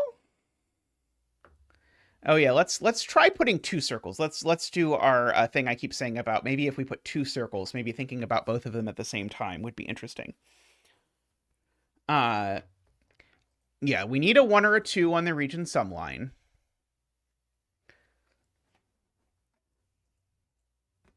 So so this, for example, can't be 2. Because that would rule 1 and 2 off this region sum line. So I think this can be 1 or and it can just never be.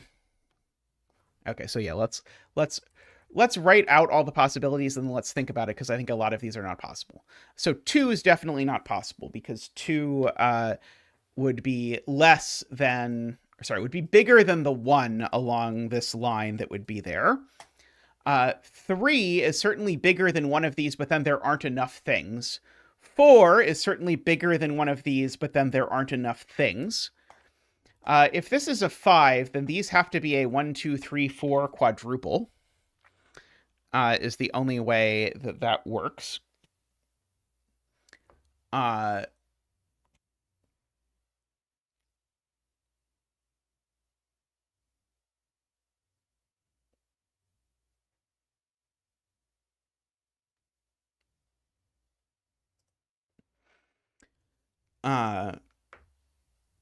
And even if this is a 6, we get a similar combination of things.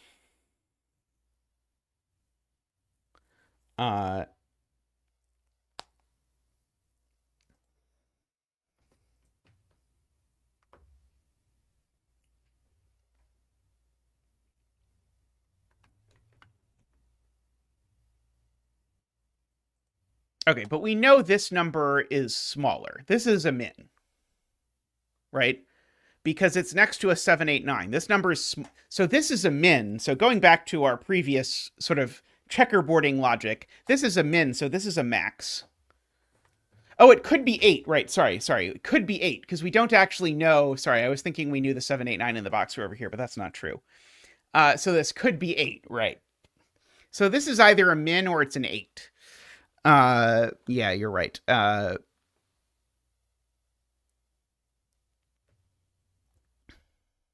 So should I put the circle? Oh no, putting the circle there doesn't work because then it's not next to the 7, 8, 9.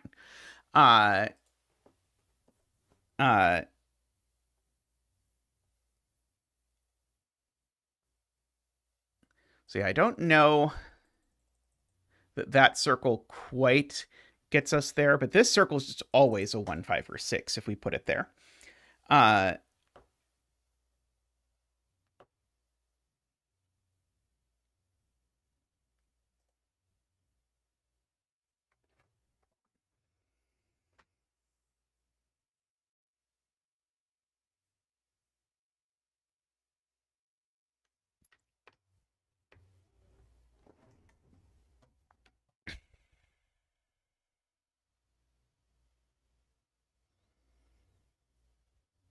Hey, Nell, how are you doing?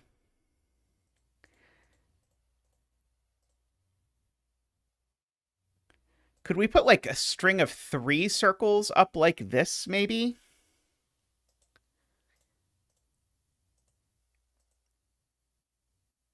Does that break immediately if I make this anything but a 1? That's what I'm trying to sort of figure out is can I say like, so no, because this could still be an 8 is the point. This could still be an 8. And then unfortunately, if I put the other circle over here, that could be a 9, which is a little bit irksome.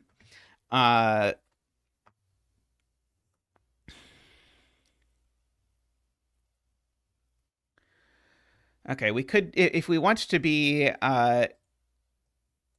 completely silly, we can put a either a Nabner or an entropic line in these three cells, and we know it has that 7/8 on it by sudoku, and so therefore we would know that there's no 9. Well, sorry. If it was an entropic line, we'd know there's no 9 down here, so there'd be a 9 up here. If we wanted to do something silly like that.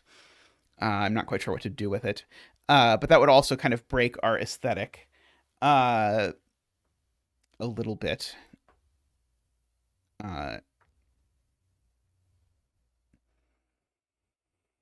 Let's see. Circle in row 2, column 6.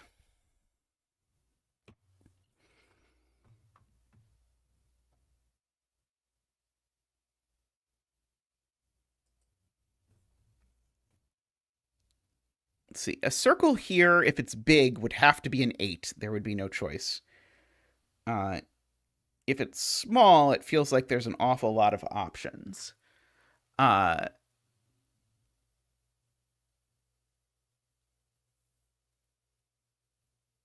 see. It does feel like a Renbon entirely contained. Let's try the Renbon. I know this was suggested a while ago, but the sort of bouncing between various ideas. But let's try the 3-cell Renbon in this box idea. Because if you look at this, we assuredly know there's not a 1 on it. And in fact, even a 2 on it would break, right? If this were a 2, 3, 4. Oh, sorry, no, a 2 on it would work, I think. So I think this can be from 2, 3, 4, 5, 6, 7. And 7 is okay, I think, if this is 5, 6, 7. At least naively, as far as I'm able to tell, 5, 6, 7 is okay.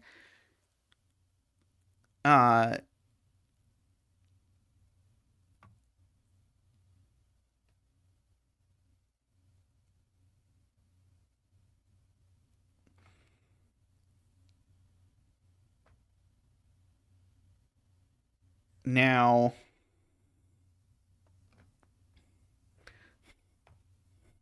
yeah, 3, 4, 5 doesn't. Yeah, that is very weird.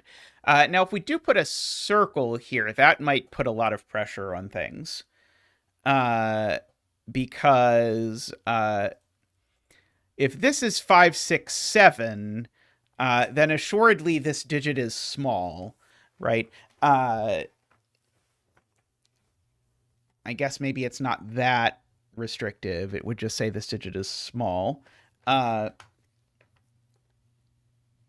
I guess the thing we know is there's definitely a 3, 4, or 5 on this. So yeah, so this can't be 3, 4, 5.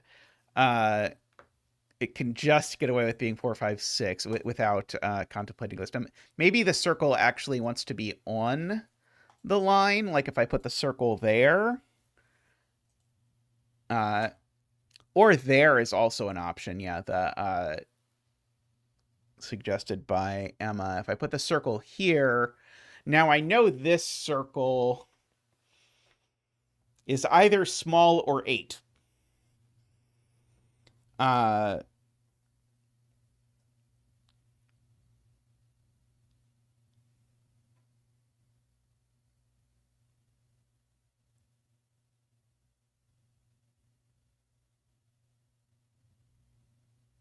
Oh yeah, maybe we combine this with our previous work and look at that circle. Because this circle, we've already argued, could only ever be a 5 or a 6 even without the Renbon there. So this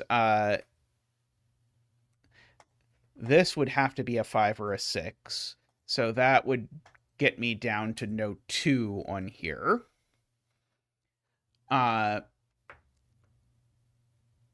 And so now there's definitely a 5 on this Renbon, right?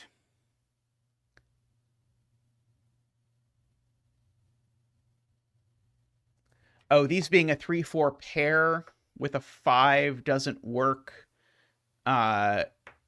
because then those are a 1, 2, right. No 3 either because of that. Agree. Okay, and so now there's both a 5 and a 6 on this Renbon somewhere. Yep, so these are not 5. And I do know, by the way, that these numbers are smaller than this one, right? Because this number now is certainly big. So these are certainly from 1, 2, 3, 4, 5.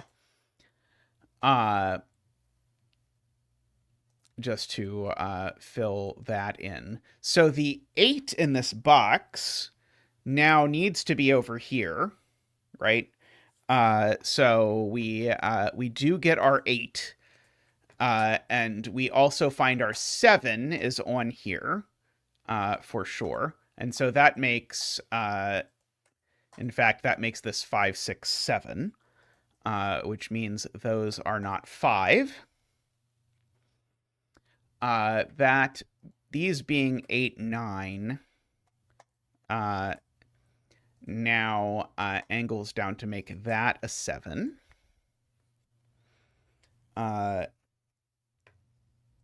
For whatever use we get out of that. This is yellow for those purposes. Okay.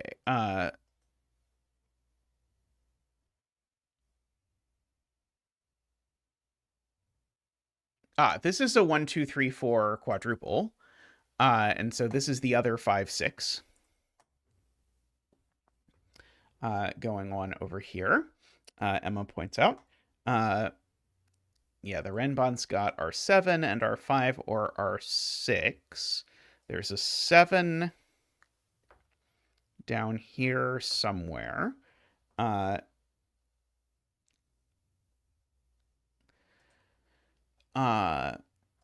see. We've got a lot of 1, 2, 3, 4s running along this row.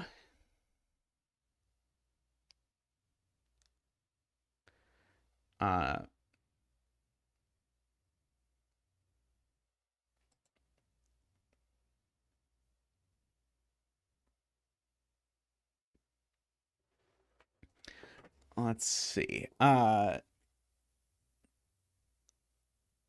going to take a real quick break just to stretch. I'll be back in just a moment.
Hello again. Let's see. So we were in the midst of disentangling or re-entangling this. Let's see. A circle here, I guess. Maybe we said this a long time ago. A circle here or here is a little bit restrictive. Thematically, let's see, row 2, column C. Yeah, sort of like some sort of line through here. Region sum line probably won't work well. I do like our little repeated visual motif through here, so we can attempt to do something. Uh, let's see. I was trying to decide if there was any way that modular line would be interesting, but I don't think so.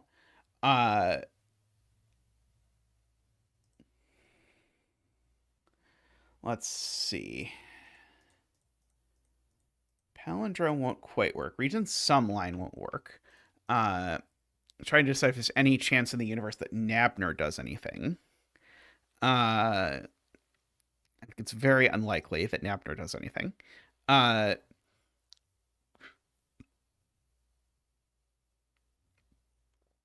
Yeah. German whispers would make this a 6, 7, 8, or 9, or I guess a 7, 8, or 9, really. Let's see. Could we get anywhere interesting if we sneak a circle onto here, maybe? If I sneak a circle here, it might start to make this this Nabner interesting. In fact, I think it starts to make the Nabner quite interesting if we do that.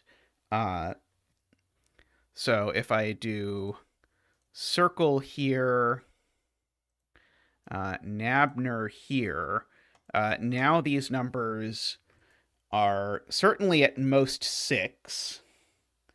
Yeah, I was thinking earlier that we might get away with a line that looked like that at some point. Maybe we'll sneak in a 10 line that looks like that at some point. Not in the egregiously large dark black configuration, of course. But this now actually rules 5 out of this cell, because if this is a 5, I just can't get enough digits to fill this. So that's not the 5. This is now only... Oh, and it's not a 6 either, because there's a 6 in the row. So actually that does resolve that this is a 7. If I look at my stuff, that's maybe it's less exciting now, but we'll see how it goes and see if we like it. Okay, so now there is... Okay, so this isn't a 6 either. Oops, sorry, this is not a 6 either.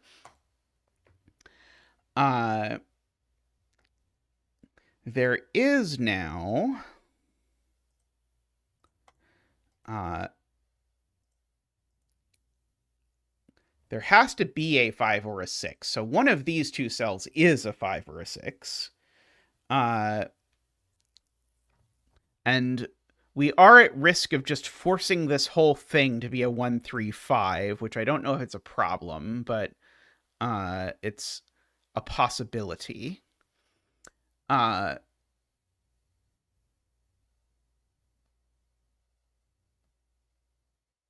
see, if this is a 5 or a 6, it's that 5, 6 for whatever it's worth.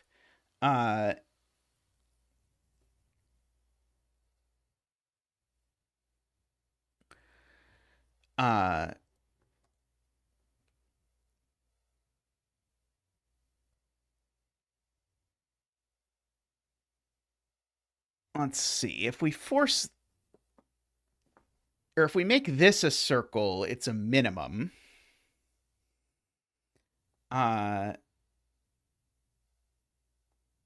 In which case, if it were a 5, we would need a bunch of 6, 7, 8, 9s. I'm just trying to make David's... I'm trying to manifest David's desire here. I think if this were a 5, we would get a 6, 9 pair in those cells. But I don't immediately see anything wrong with that. I was trying to rule 5 out of this cell by putting a circle in it. A silly way to make it not a 5 is black dot, like a black dot with a 7 or something. That is true. There's always the, like, literally any black dot will make it not a 5.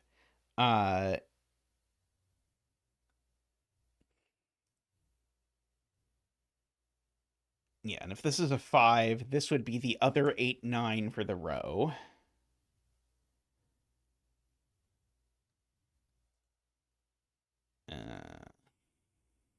It's not quite doing it for me yet. I do know there's a 7 down here. I should point out. Let's see. 9 in this box I also know is a little restricted. And we have these weird things like, unless that's a 4, that's a 9, which is a weird kind of thing to keep in mind. Let's see. And if there is a 2 anywhere on this line, it's 2, 4, 6. I don't know that that's useful for anything at the moment.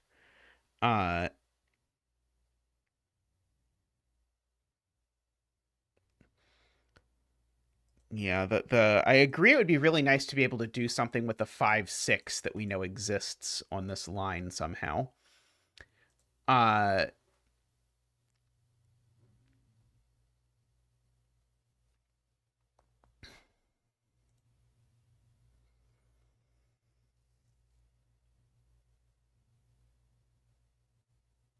We can put a circle here to force that to be the 5.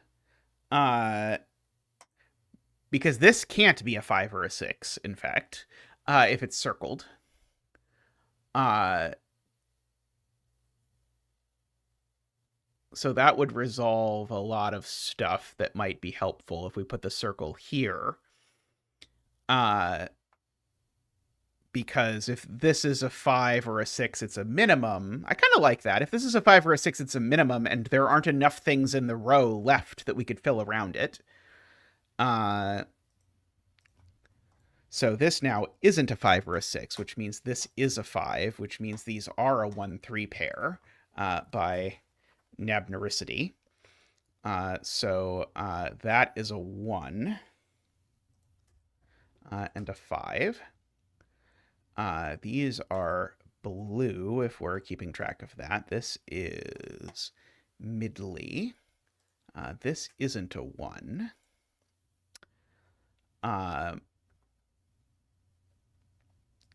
Let's see. The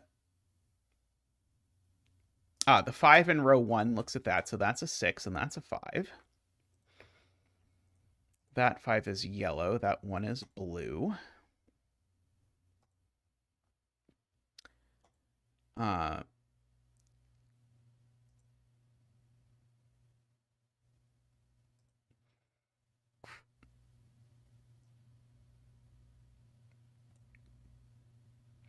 3 in this box is running out of places, but I don't think it's placed yet.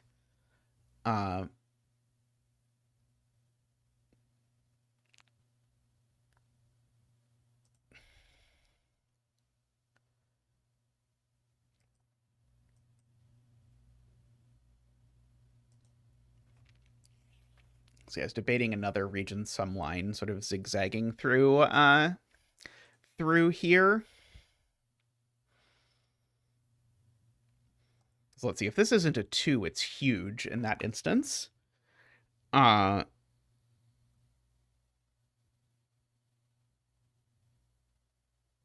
at least 5.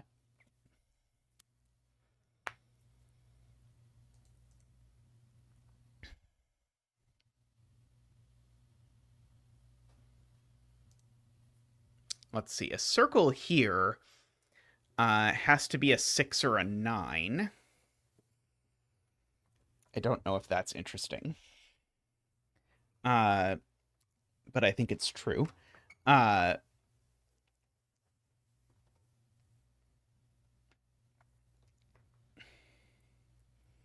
see.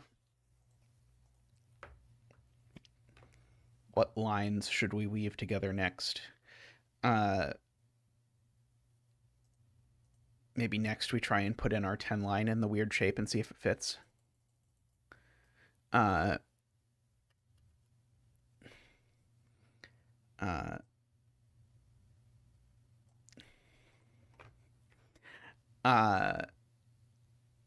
This probably breaks, but I am just curious. Let's see. So the minimum sum of these cells is 2, 4, 5, 8, right? What is 2, 4, 5, 8?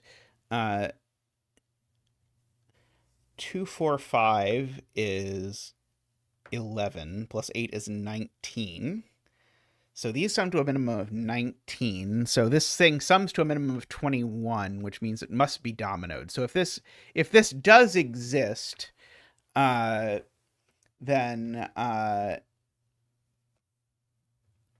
we do in fact know actually that this has to be 3 dominoes.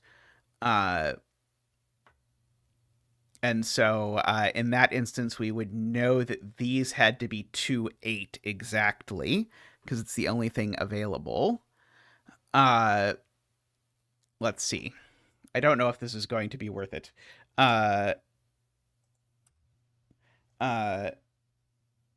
So yeah, the 2, 8 is fixed. These two are either 1, 9 or 4, 6. Oh, they're not 1, 9, actually. So this domino actually is also forced, if anything, because it's not 1, 9, 2, 8, or 3, 7. So it'd have to be 4, 6. Oh, and so that would be the 6 and the... Oh, this is just... Okay, sorry. That just breaks. So yeah, this is sadly, tragically, horribly broken. Although if we scoot it down by 1, maybe it will work. I don't know if I'm that committed to the bit, but maybe I'm only a little committed to the bit. Let's see.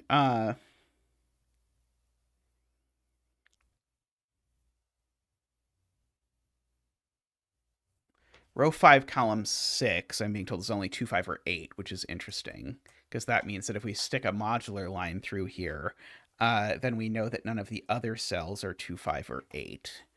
Let's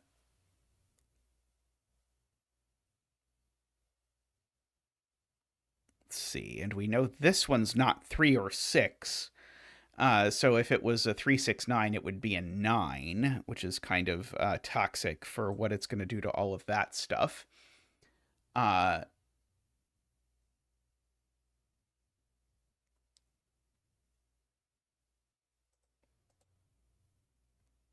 Yeah, we ruled it out, Ron, by saying what the minimum of the thing was. Could be good to stick the modular line pointing into box 6. So, like that, you mean? Wouldn't that be the... Oh, no, we have done that. We did that down here. Okay, we would not be breaking our... If anything, we would be... Let's see. Does anyone know the color code for modular lines? I can just put it in as an ugly black line if all else fails, or some sort of sickeningly green color. I have it written down somewhere, but I don't really want to look it up at the moment. We'll just put it in like that for now. This will be our modular line. Oh, but the problem with putting it in that direction is that then I can't fit a line going this way because it would bump into my other thing. So I think I'd have to put it the other way.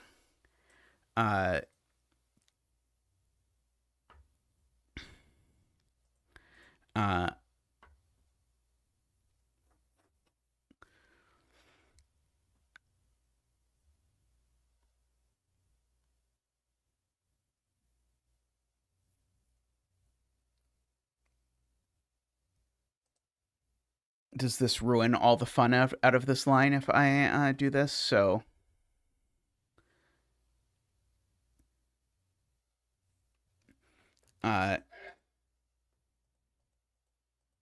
yeah, so... Okay, so this is definitely not 1, 3, 6, or 7, and it's definitely not 2, 5, or 8. So yeah, so this digit is now 4 or 9, which interestingly tells me that this digit is not 4, because if that were 4, that would be 9. I like that.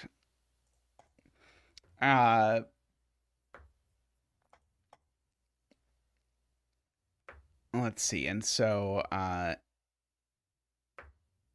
this digit I think can be 1 or 4 or 6 or 9. I guess this one has a lot of options. But that seems useful, knowing that this can't be 4 anymore somehow. Uh,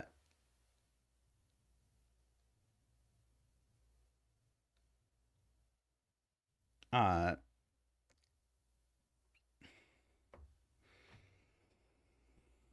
uh,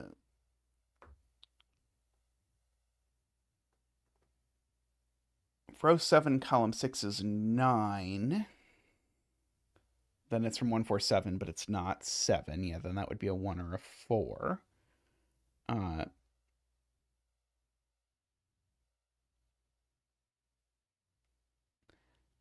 Let's see.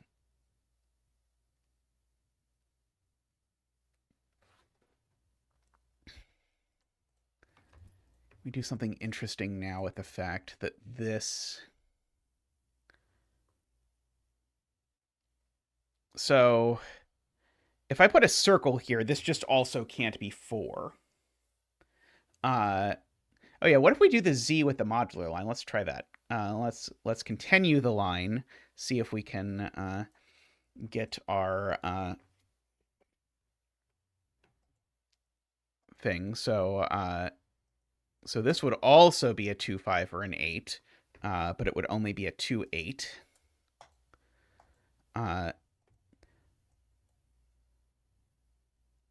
So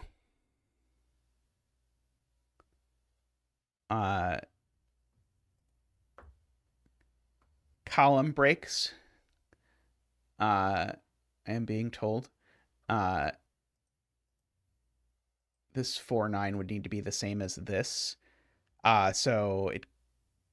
Yep. These two can't possibly be the same thing, right? Because they'd either both be that or both be that.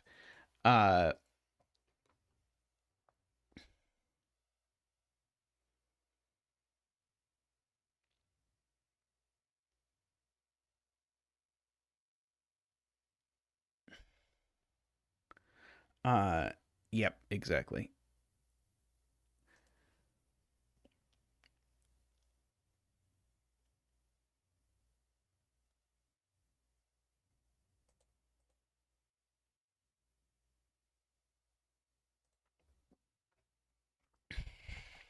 Let's see, is a circle here interesting? I'm not sure.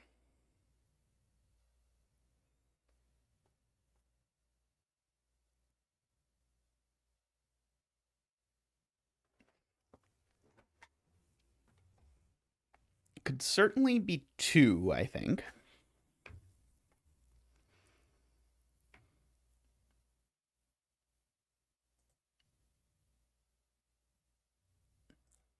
All right, it is worth keeping in mind that if this digit is a 3, it's in a circle, and it's going to force some stuff around it. So, like, this can't be a 2 if that's a 3, for instance.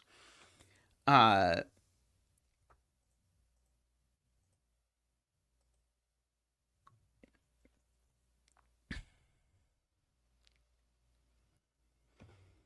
if this is a 3, then the 1 and the 2 in the box all go down here.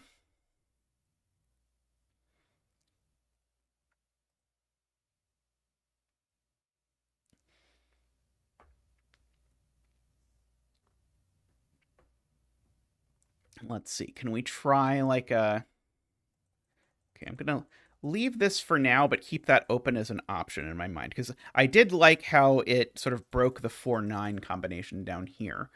Let's see. Does anything at all interesting happen if we draw some sort of fancy line up here?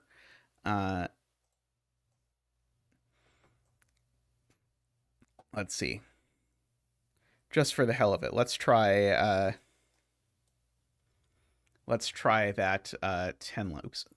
That 10 line. So I don't know presently, I don't think, that this thing has a sum of 30. Oh, I do, because these... Oh, maybe I don't. Maybe this... Because I only know the minimum sum of these is 16, right? I don't think I know anything better than that.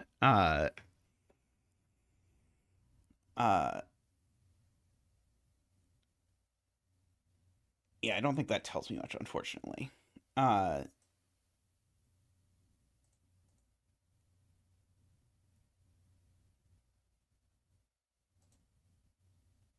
okay, I do know there's a 7 down here, which almost feels useful. Like if I drew 2 lines here, I'd know one of them had a 7 on it. Uh, I don't know what 2 lines, but if I did draw 2 lines, I would know one of them had a 7.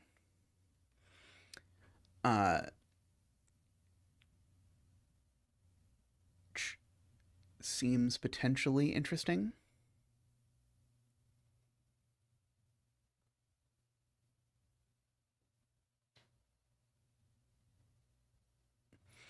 Let's see. Oh, here's the thing I had not appreciated. I don't know that it's huge, but 6 in box 8 is definitely down here somewhere. So 6 in this box is definitely up here somewhere.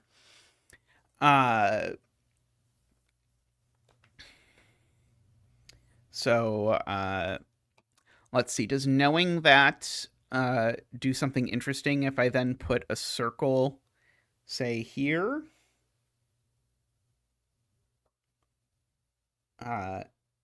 So if I put a circle here, then if this is a 6, then it forces these to be a 7, 8, 9 triple.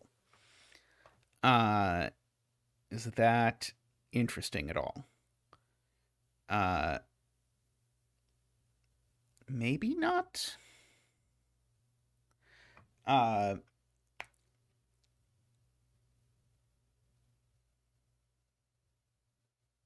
Yeah, it does force 7 onto the whisper. That's true.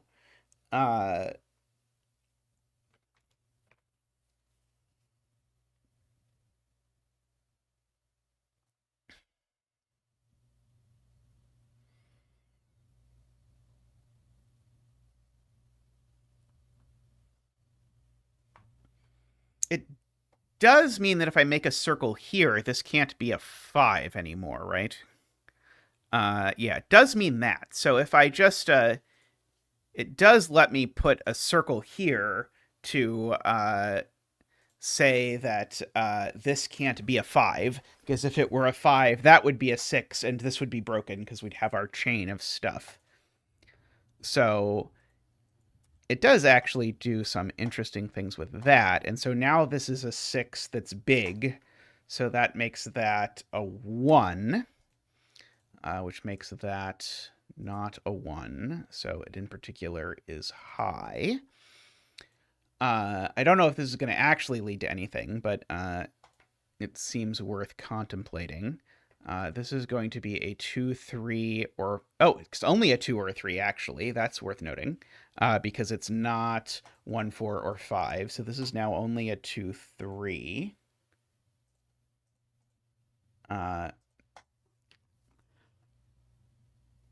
And so now that's a 5, Ron points out. So that's either huge or it breaks, one of those. So there's definitely a 1, 3 on here, because the sum is 5. So this is not 1 or 3.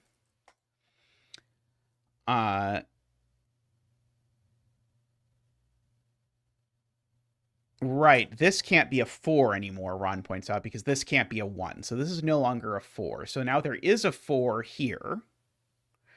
Because of that, good. So there is a 4 here. So now this is a 9, that's a 7, that's a 9. One of these two is a 4. Column 5 has, of all things, Ambrose points out, a 2, 3, 4 triple. Does tell me that one of these is a 6. That's not a 5 anymore, just for those of you playing the home game. Let's see, one of these two is a 5. This is a 1 or a 3. This is a 2 or a 4. Oh, this is a 1, 2, 3 triple in this row also. Speaking of. Hey, Dorlear, how are you doing? Oh, 9 is placed in box 5, right? 9 is now placed in box 5. So 9 is up here somewhere.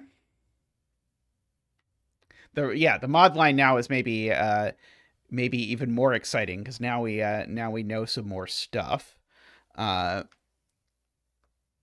Let's see. If this is a 2, that's definitely a 1. We do know these two add to 5.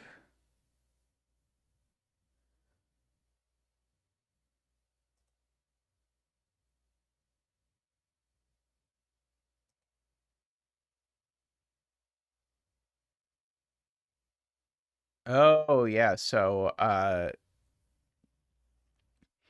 if we write in what these are, they can be 1. They're not 2, 3, or 4, or 5. They do have a 6 in them. They're not 7. They do have an 8 in them. They're not 9. So these are a 1, 6, 8 triple. Which means that this is so basically this was all by way of saying that this digit's a 3 is what basically what Ambrose is saying, or what Ambrose is saying could have been phrased as just where is 3 in box 5. But basically, however you would like to interpret Ambrose's point, this is a 3. Oh, that just breaks. Because this is a 3 and this is a 2, and now the 3 in a circle is broken. Okay, so unfortunately, the answer is that at the end of all of that, I can't put a circle here. If I put a circle here, it breaks, which is really unfortunate because that was kind of cool.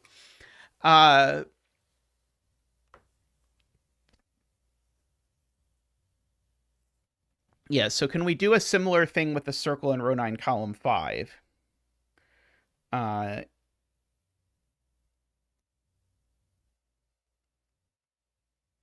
It's a little bit trickier, unfortunately.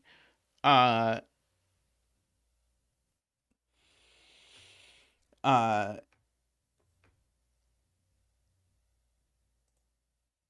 like, do I know very much about this circle? I'm not sure that I know a lot about it.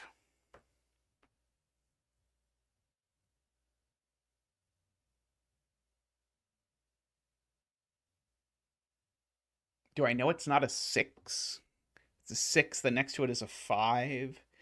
Uh, and then I've got a bunch of small stuff.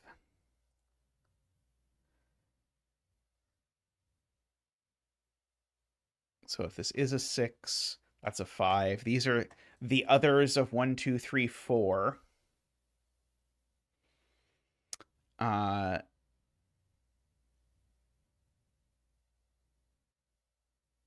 And that's a 7. It doesn't seem to me like it breaks immediately if this is a 6, but it forces a whole lot.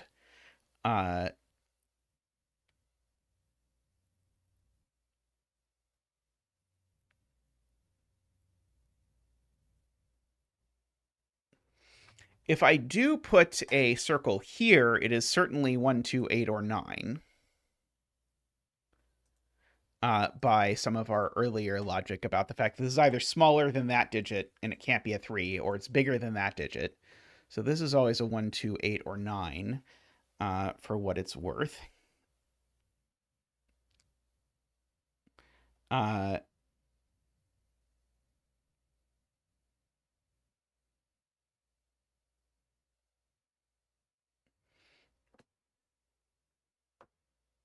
This is a 2. It places the 1 there, just for the record, because of the... yeah, so if this is a 2, that's a 1, and that's a 4, for what it's worth.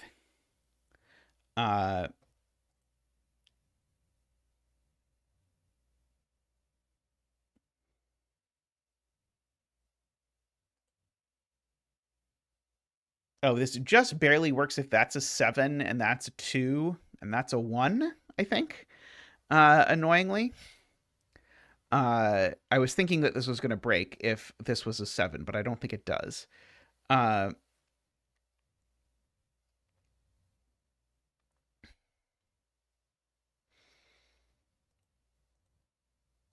Let's see. Is there any way we can combine our circles here to make for something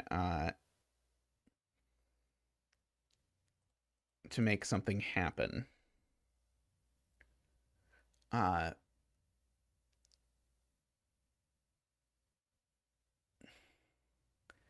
So, like, if I make both of these circles, does it tell us anything?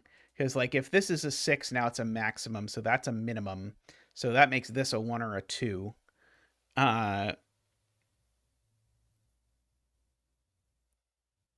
Would make that a 2 or a 4. Yeah, that even that doesn't quite seem to tell me enough. When you can have 1s and 9s in the grid, the circles are quite hard to work with. Maybe it's a shame that I did not use between lines as one of the things that I was using. That might have been the answer the whole time. I suppose this is the only spot for 9 in column 6 that is not in box 8 is kind of interesting. I'm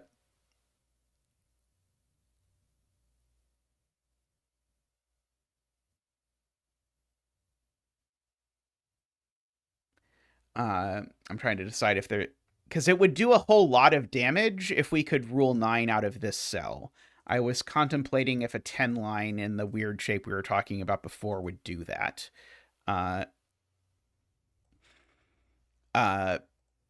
Because it would force that to be a 1, but I don't think that's a problem intrinsically.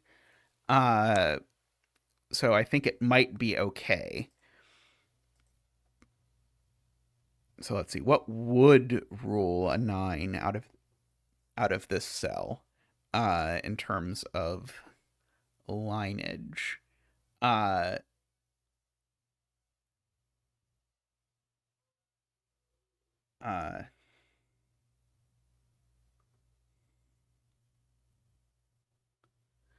maybe. Sorry, Dorlier. Oops. Dorlier has an interesting point about how if you actually look at, we do know there's a 7 in one of these cells.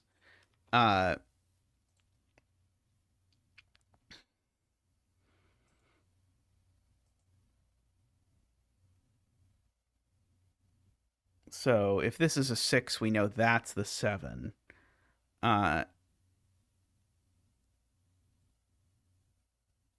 yeah, 7's never here, I suppose, because there's no way that these numbers are... Right. 7's never here because it will definitely be between those. So that's never the 7. Okay, so this digit has a 7 next to it.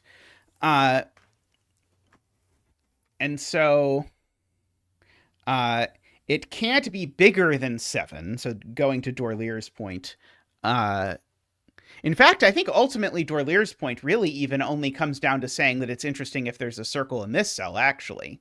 Because if we just look at this, if we only put the circle here, we still get to say one of these numbers is a 7. So this number... Oh, no, sorry. This number could be bigger than 7. Sorry, it could be, right. This number could be bigger than 7 in this universe. Yeah,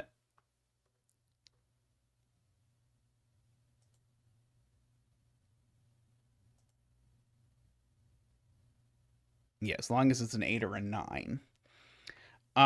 So yeah, from this is always a 1, 2, 8, 9.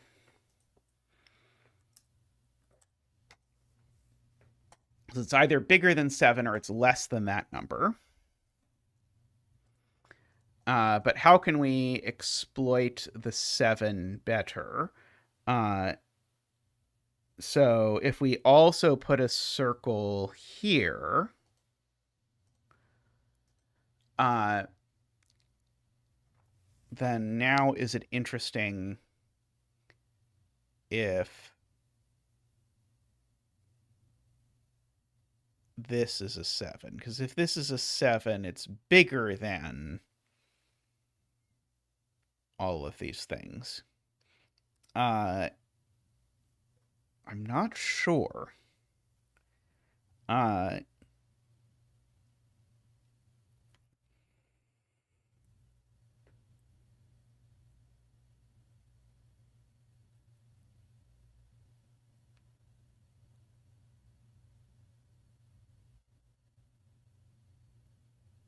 I do like thinking about the 7 being in one of those cells, but I can't quite figure out what it says about the circles.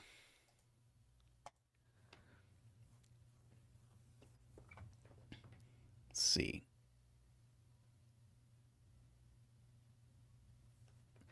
If I want to prove, or if I want to make it so that this can't be a 9, if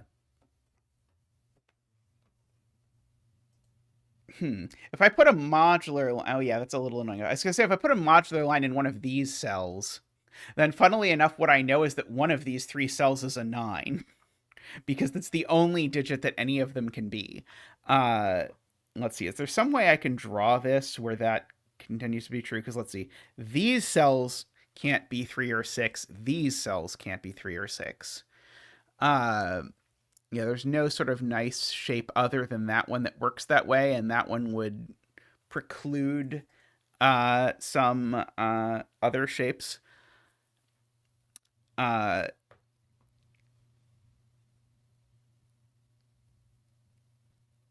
uh,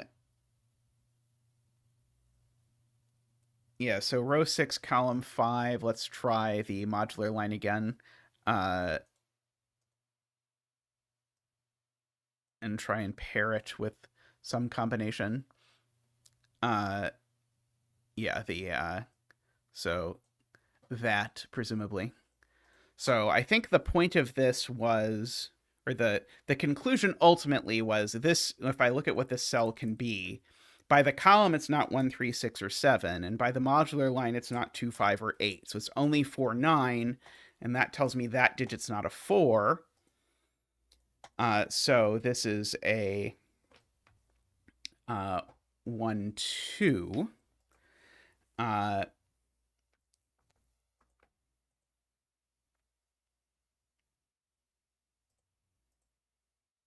This still has a lot of other options, I believe.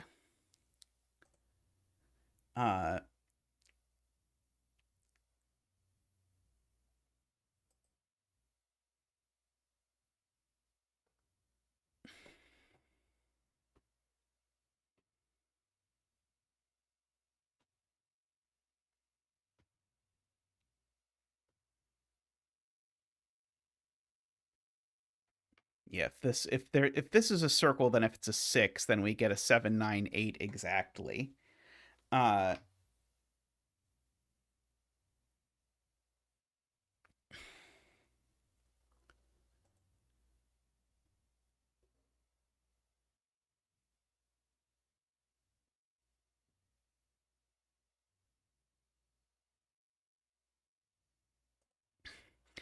okay, that's interesting. So Emma's suggestion is put another 1 there. And the reason is because we know that there's only 1, 4, 7 left, and only 1, 3, 6, 9 left in the column. And so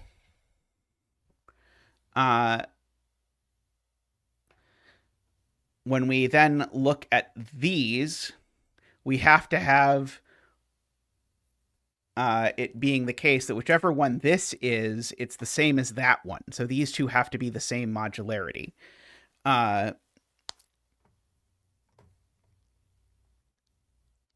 And this would be the last 2, 5, 8 of the column, because we only have sort of one of those left over.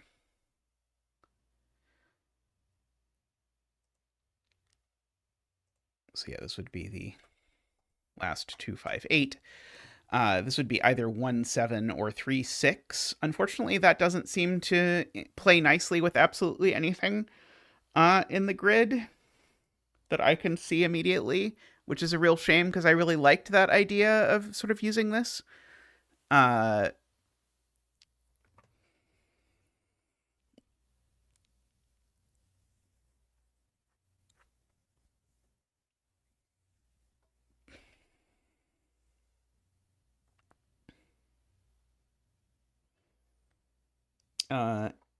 Yeah, maybe a circle can do a little bit of bullying. is a good idea. So like a circle here, maybe. Yeah, now we can play around with a circle in one of these assorted places. Yeah, like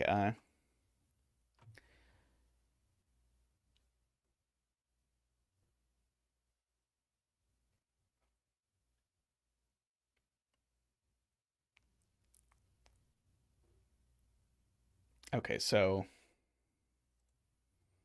probably don't want that to be the circle, but if we want a circle uh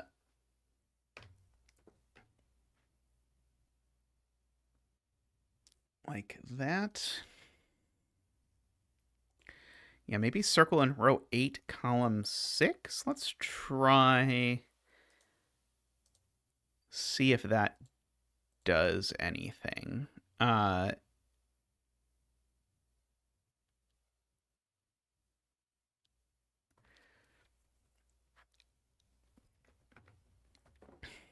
hmm.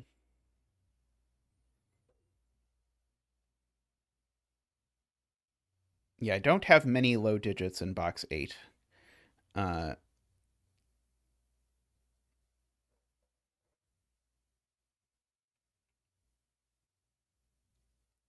is true.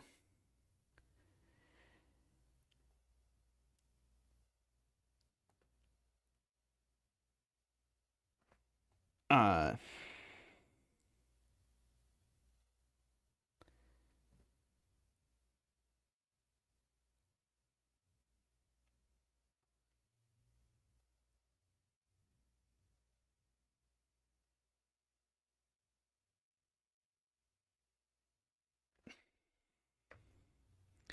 yeah, I think unfortunately this is a little bit messy at the moment, which is a shame because I really like it. But let's see, can we choose a different kind of line here and also get something out of the fact that we know we've got 2 lows here now? Uh,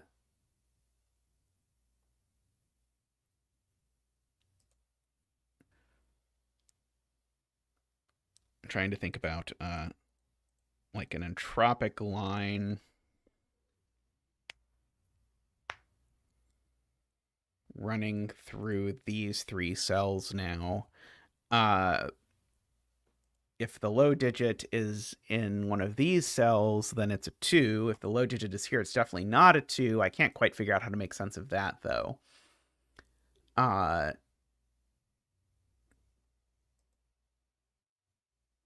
Okay, here's a different idea. If I draw a renbon here now, we know that digit. Oh, no, that's not true. Sorry, I was going to say something silly. Yeah, I don't think a renbon here is going to do a whole lot. And I guess we at least know that these digits aren't very large because there's oh, maybe it could even be 789 actually. Sorry, it might be able to get away with being 789, unfortunately. I was thinking we had too many high and low digits ruled out, so this was going to end up being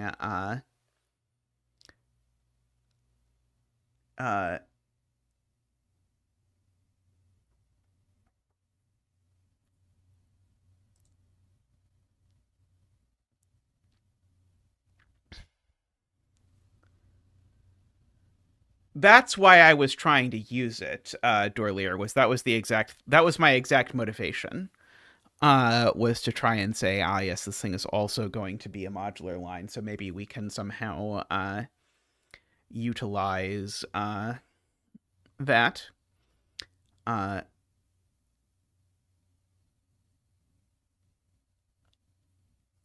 uh, but I could not quite make it work. Uh, yeah, if I do just make this a Renbon, we do still get that this is a 4 or a 9, albeit in a more, perhaps slightly more obfuscated way.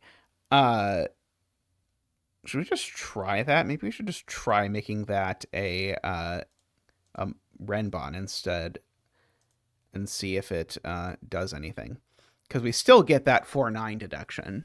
And so we would actually know, I guess, that this couldn't be 9. It would have to be 4. That might be a little too potent. It would be 4. That would be 3. Yeah, that's probably a little bit much. Let's see. Let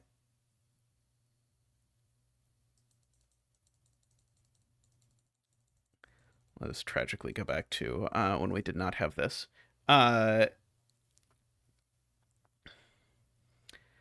What can we do here?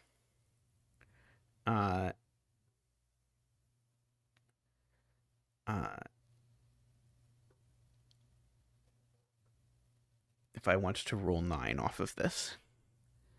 I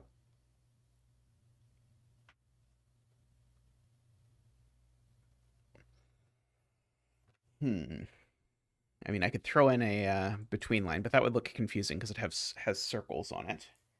I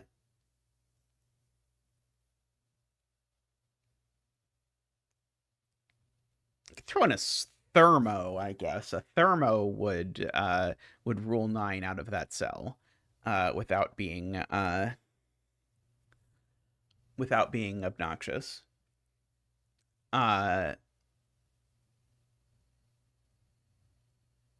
Between line where the circles are circles for the rule as well. If I was going to do that, I'd want to have introduced that idea earlier. Yeah, black dot would assuredly do it. The question is, and this is a question I come across all the time, is when I'm doing a line puzzle, does a thermo count as a line? I kind of wish there was a standard constraint that was it's a thermo, except it can go either way. Which is like, I know something people have set puzzles with, but it's not sort of like a standard line constraint, because I would probably use that a lot.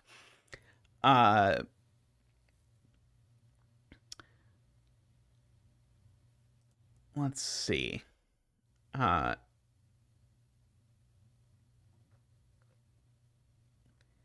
Yeah, is there a way that I can break this with a white dot, maybe?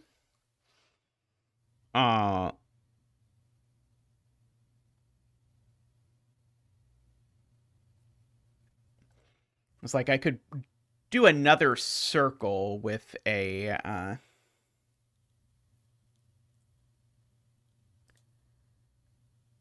I could put a white dot with this circle and resolve it, but I guess it resolves it probably the wrong way.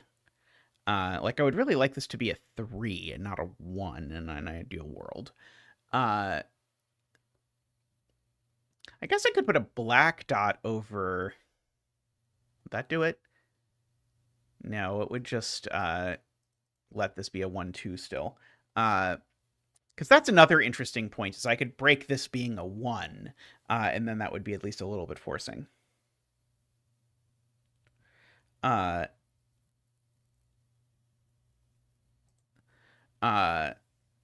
the black dot would resolve, but it's more interesting for this to end up being a 3 than for it to end up being a 1.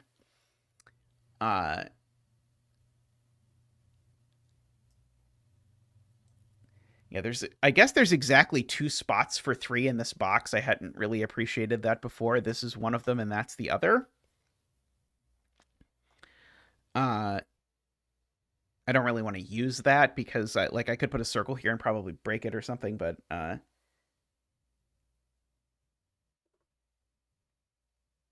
let's see. Dorlier wants a Renbon that looks like this. Let's try it.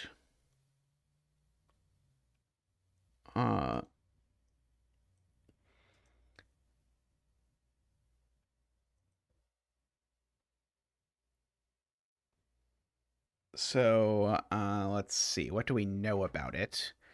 So it doesn't have a 1 on it because it doesn't have a... Because if it had a 1, it would need a 3.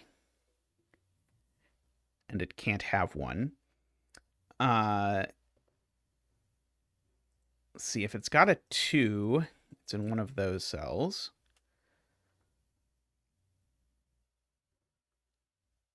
Let's see if it has a 7. It's there. Oh, and if it has a 6, it's there. So that's kind of interesting. So 7, 8, 9 is theoretically possible, I think. But then we can't have a 6 on it unless it's 4, 5, 6. Uh,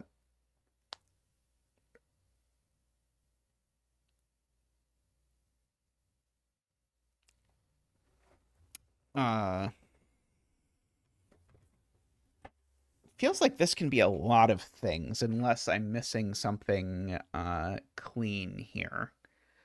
Uh,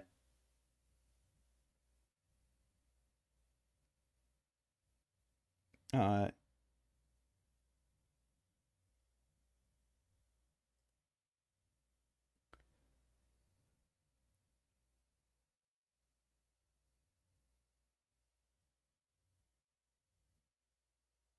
oh, let's see. You're saying if this was a 9, that would be a 7 and an 8.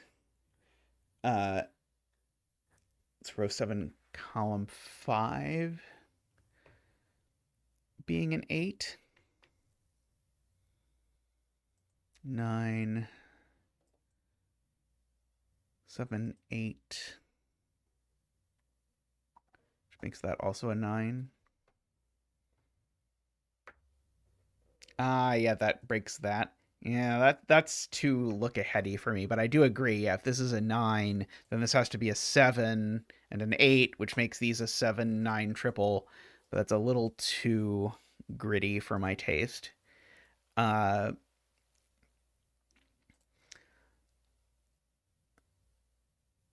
let's see.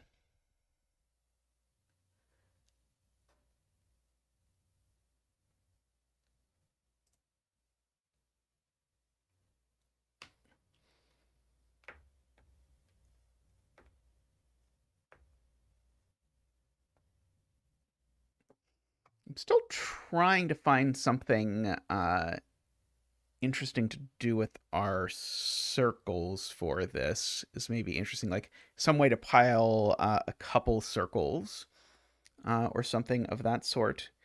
Uh,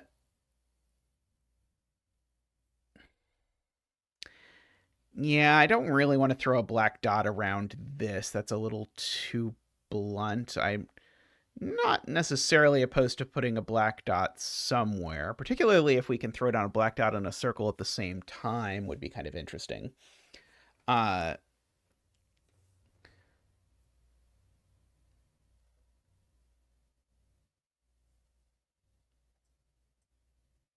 uh,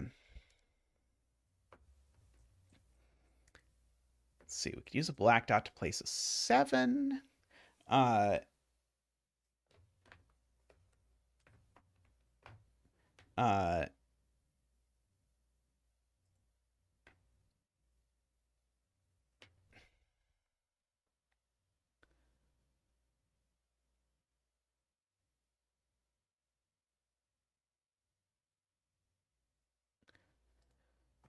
let's see, a circle here makes this digit high. Is 5 not high enough, or could it still get away with being a 5?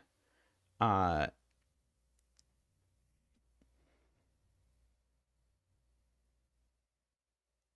could maybe still get away with being a 5. Uh, uh, a 3-cell 10 line would get rid of it with a sledgehammer. Yeah,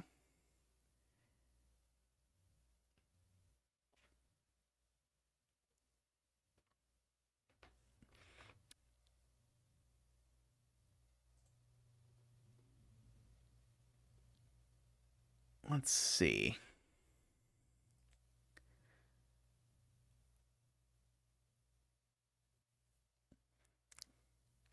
A circle here either is a 6 or it's next to a 6.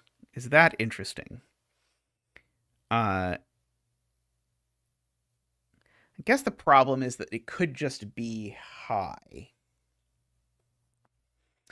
And then it would be okay, because then it would be the last high in the row. And that is a little bit unfortunate. Let's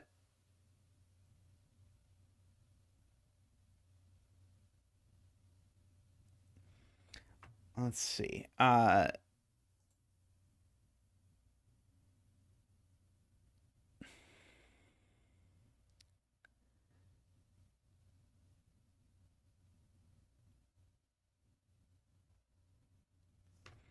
Let's see. There's also here we could draw a line without much issue, so that it sort of kisses this circle.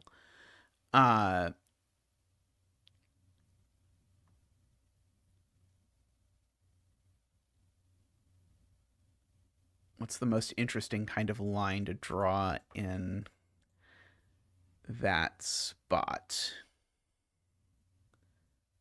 It's like placing this circle not being 1 would still be interesting. And I can still like disambiguate what's going on with this. Maybe I want to do a region sum line through here. Is that potentially interesting? If I do sort of a mirrored region sum line through here. Well, I know it's not a 4. I know it's not a 1, a 3, a 2, a 4, because this can't be a 1, 3. So this is at least a 5, 6, 7, 8, 9.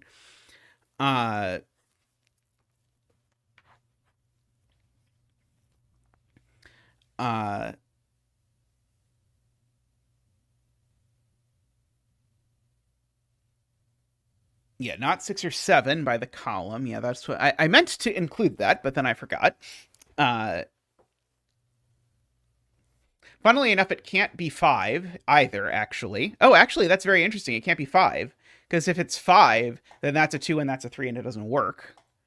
So this is actually never a 5. So that actually gives us our 7, 8, 9 triple in the row. That's worth. So that is a 5, and that's an 8. Ron actually saw it as a quadruple, which is impressive. Yep, so we get that's a 5. Okay, so one of these two is definitely an 8.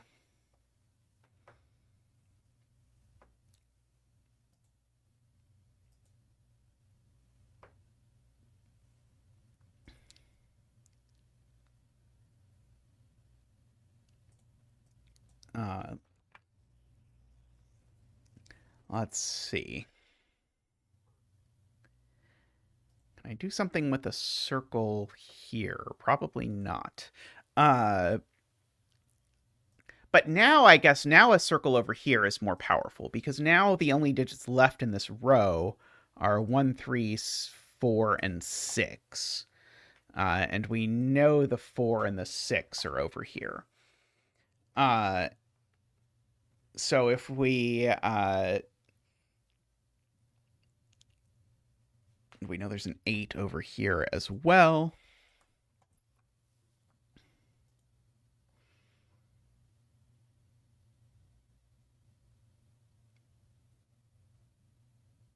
So I guess if we put a circle here, the thing we know is it's not 4. That doesn't seem too promising. Let's see.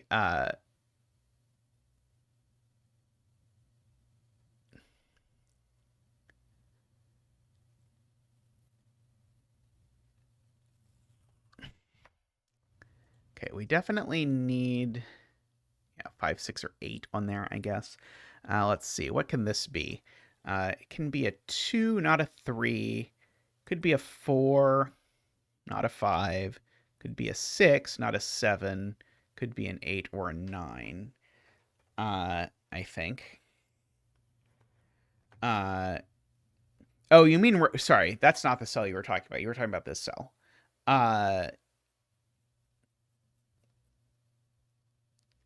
Yeah, this cell,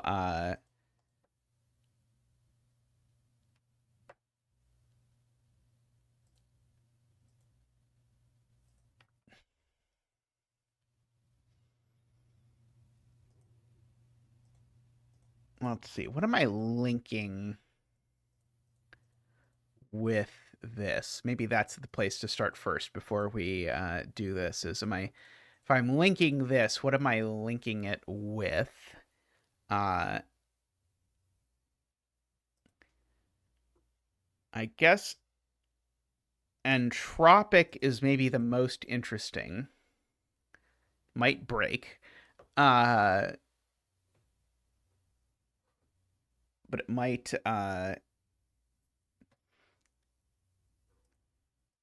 because the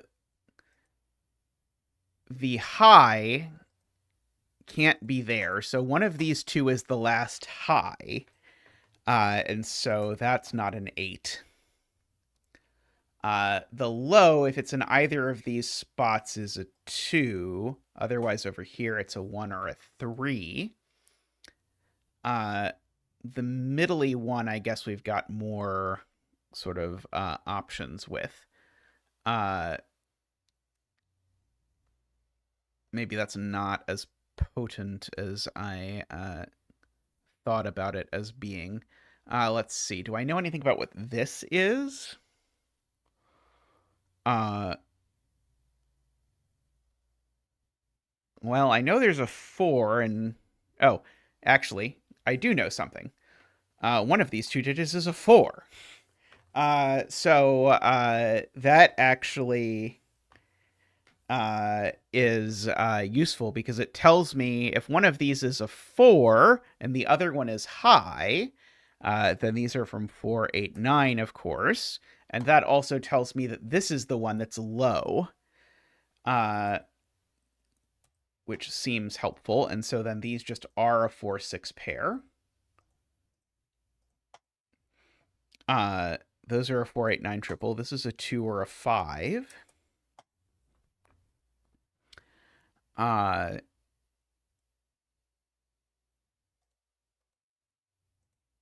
Okay.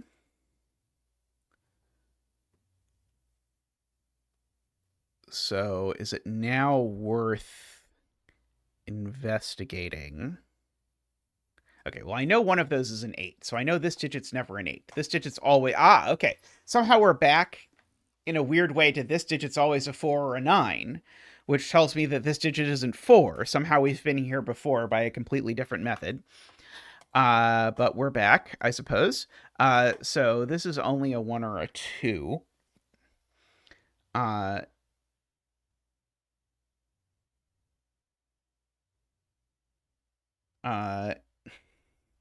Yeah, that was like 17 things ago. We had a 4, 9 in exactly the cell.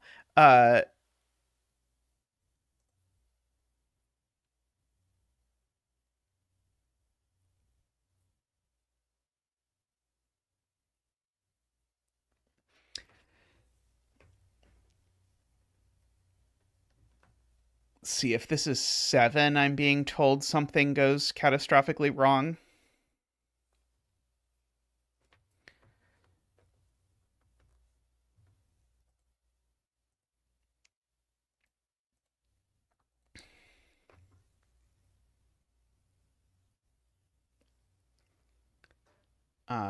Let's see. It is probably worth marking this. So if this is a sum to 8, then this would need to be 3 or 6 and could only of those be 6. If this is a sum to 9, then this would need to be 7 or 4 and can therefore only be 4. So this is 4 or 6. I definitely agree with and support that conclusion.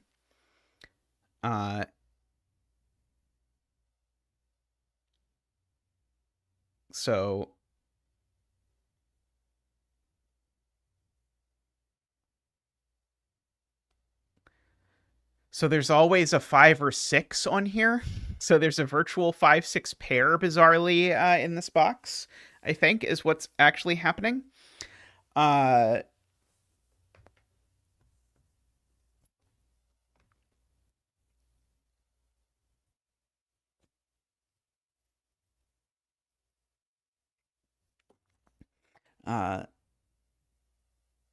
this is a 3, I know this is a 5 and a 4.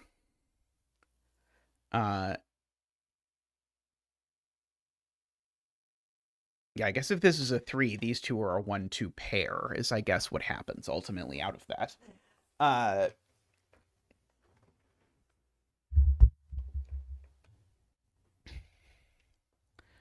Oh, this is never a 3, I am being told.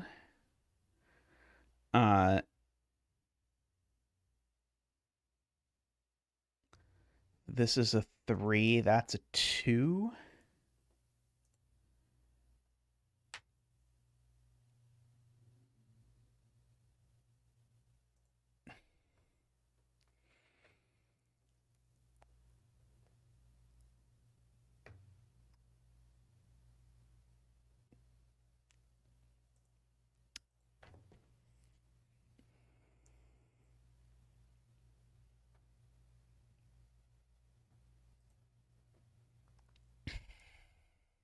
Let's see.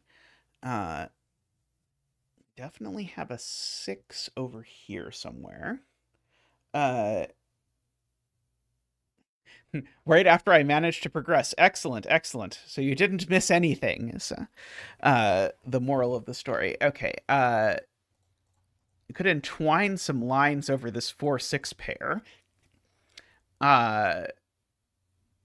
Or try to grab them somewhere else. Let's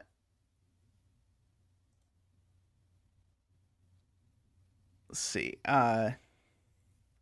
Circle in row 7, column 8. So it would definitely be a 6.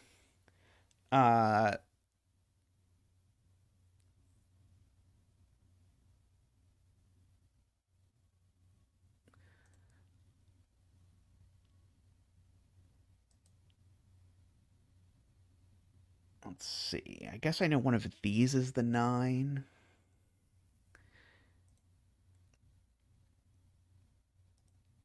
Yeah, I'm trying to find something slightly spicier, I guess. Let's see. So these are either 2-6 or 5-4.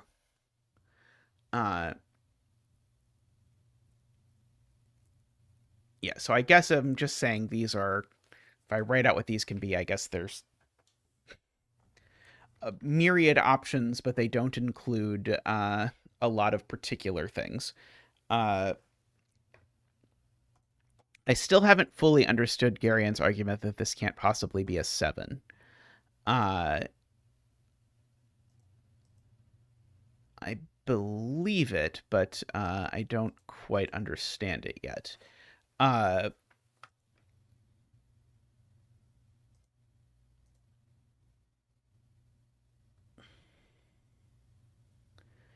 Okay.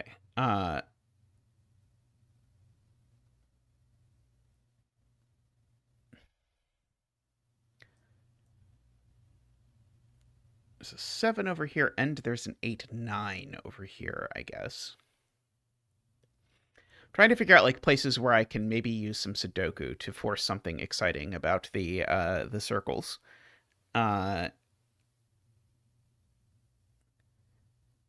Yeah, I guess I know one of these two is a 4. Is there any way that that says something interesting about this cell?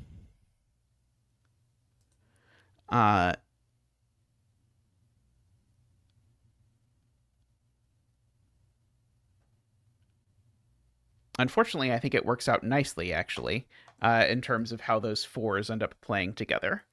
Uh,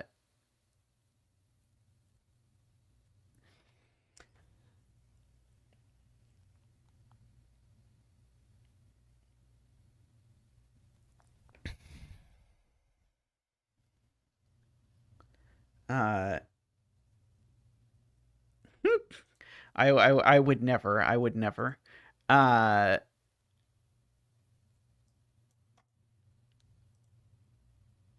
I know there's a 7 over here. Yeah, like I was thinking about how like there's definitely an 8-9 next to these, and then there's not two 8-9s next to them, but there actually could be two 8-9s next to them, which then kind of ruined my whole excitement about all of this.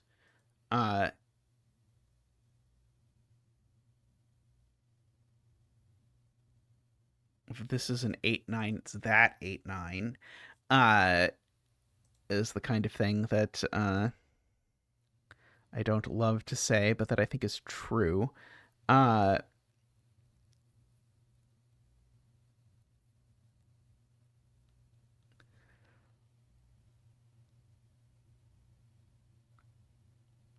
I think the best thing I can say about this puzzle so far is I think the grid at the end is going to be pretty. Uh, I'm not sure it has worked out incredibly well to play with these, although maybe thermos is really the place to go, because thermos and circles actually maybe have more to do with each other than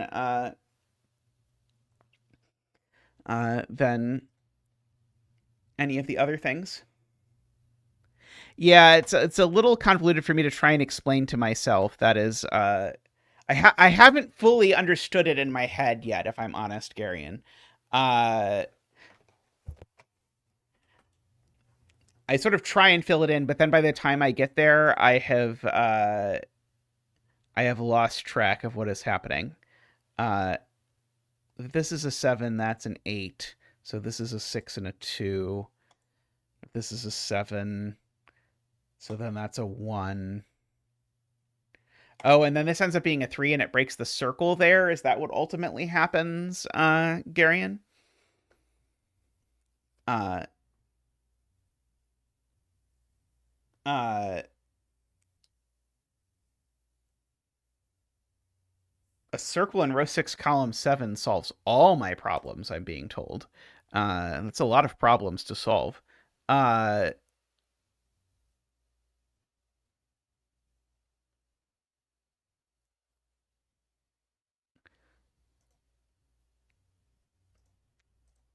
okay, so a circle here.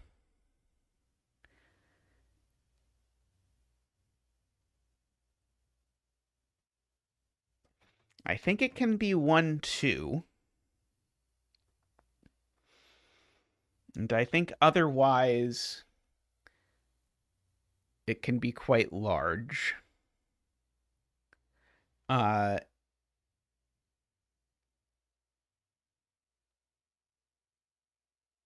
why can't the circle here be 9?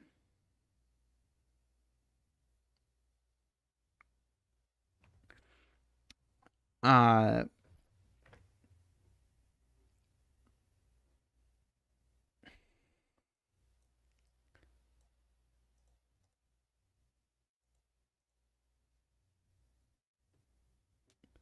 let's see. Uh,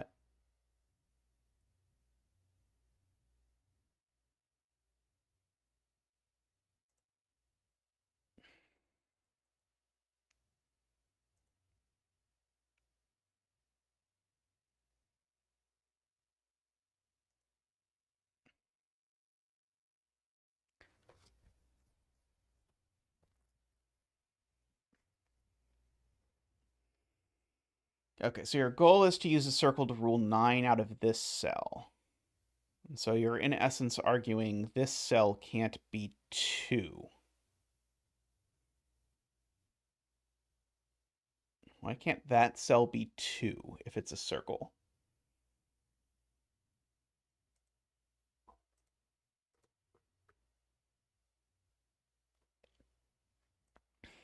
Uh,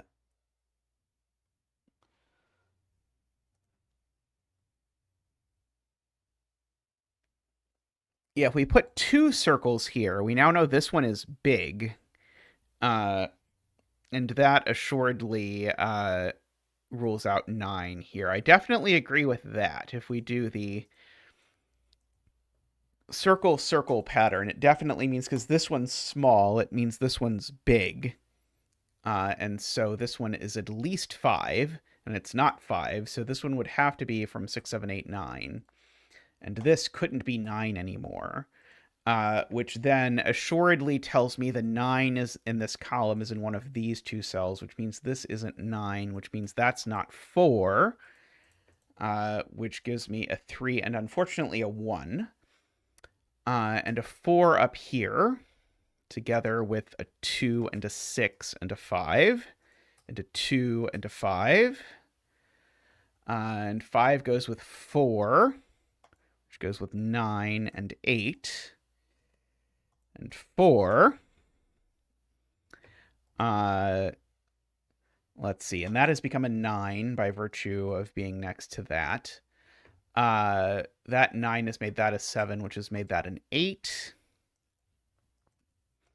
That did do a lot. That's usually a good sign. Let's see. I've not sorted out my 1, 3 yet, I don't think. What are these? These are 1, 2, 3, and 9. Ah, I know where the 9 is. The 9 is there. So let's see. So you are red, and these are both blue. That is also blue, I suppose. That is yellow. That is blue. This corner marked 4 isn't here anymore. So this is the corner marked 6. That's the 1 because of that. So that's a 9 and a 1. So we can finish off coloring these things. Let's see. You are red. You are yellow. You are yellow, yellow. And red and red. This seems to be a 7. This seems not to be a 4 anymore. So you are yellow and blue. That is not a 2. That isn't a 2.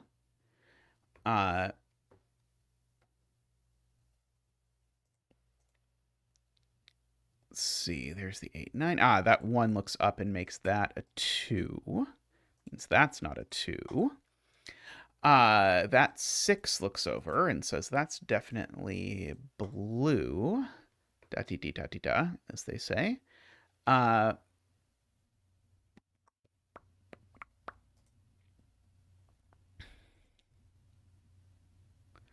Okay, so we can fill in triples in a bunch of specific places, I think. Yeah, row 1, column 5 is blue. Yep, agree. Let's see.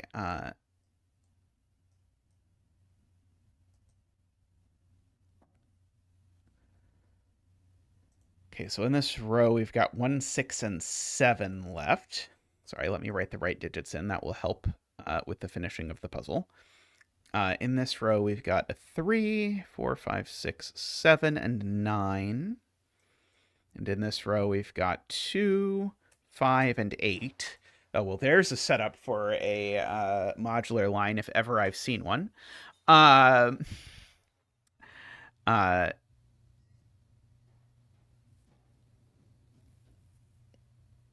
So funnily enough, if I draw a modular line, it's a little unfortunate. If I draw a modular line like this, the only digit that's divisible by 3 that I touch is 6, which resolves a bunch, but it would also break things. Let's see. And if I draw one down here, it just doesn't even really do anything.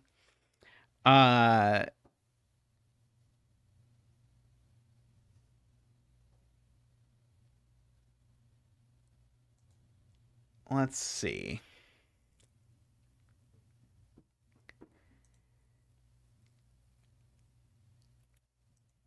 I would still love to make this be a 3 somehow. I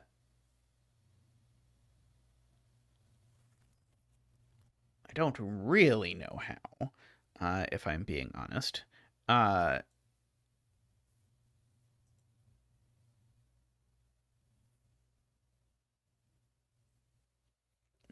4-cell Z Nabner in row 8 and 9, column 8 and 9, just in these cells. I'm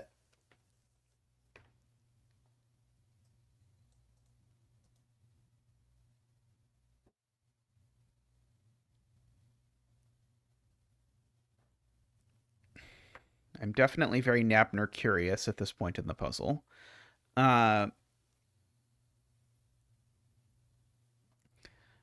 Okay, so what I could do if I want to use a Nabner to do things is I could draw in that Nabner, and I know one of...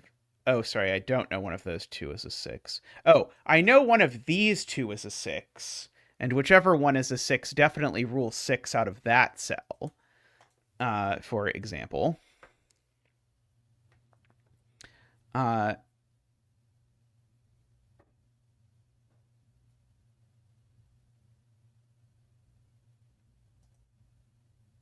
that's not so exciting, but uh,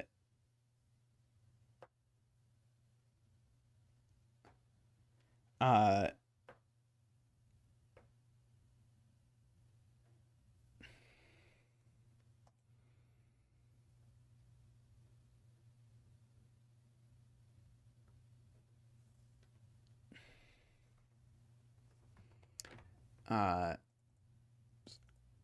something like that seems plausible to do. Some sort of thing. I think probably I'm not fitting in the weirdo line, sadly. Uh, uh,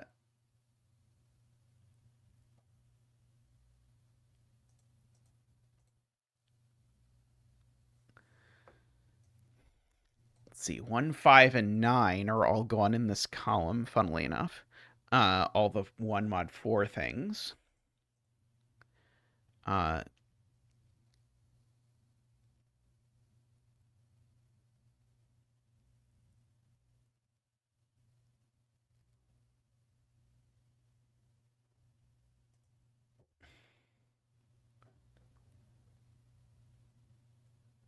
no, diagonally doesn't count. Only orthogonally adjacent counts for purposes of the circles.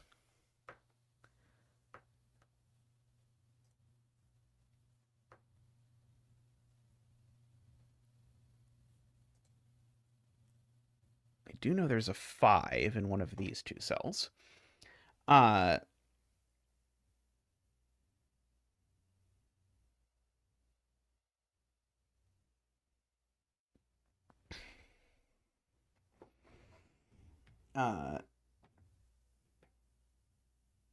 There's a 4 corner mark in box 6. It's up at the top here.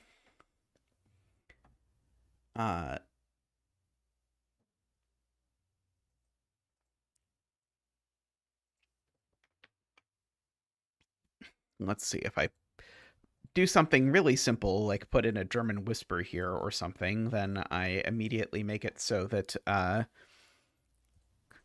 we can't have a 4 there, and then I get a Zack wing on 4s, which would put a 4 there and resolve a lot.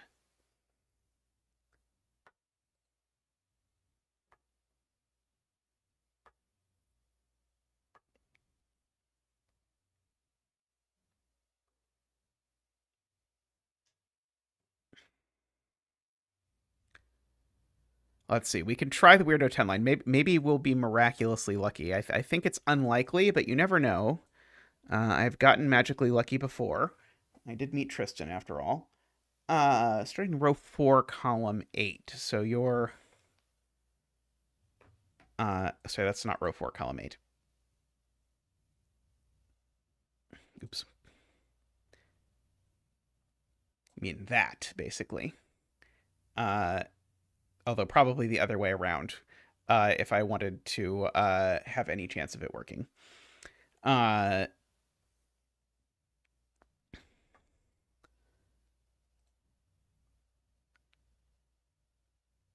So let's see. So just on the face of it, this can't be 7 because those would sum to too much. So that would place the 7.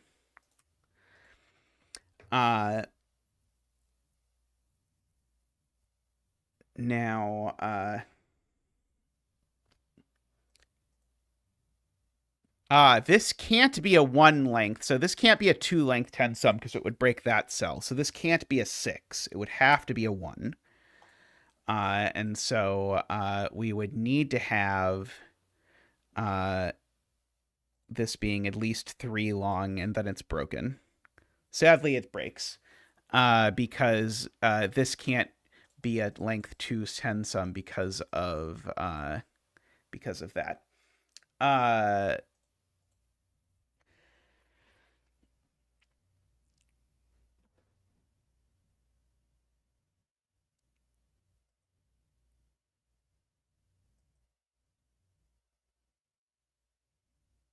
I did sort of enjoy the ruling 6 out of this cell either way. That would work with a Renbon as well, actually, that this couldn't be 6 either. Although I guess then it's, I guess it would just have to be 7. Would have to be 6, 7, and 5 or 8. Would have to be 6, 7, 8. If I, doesn't that have 2 1s in the same box, Dorlier? That sounds suspiciously like we have 2 1s in box 6. That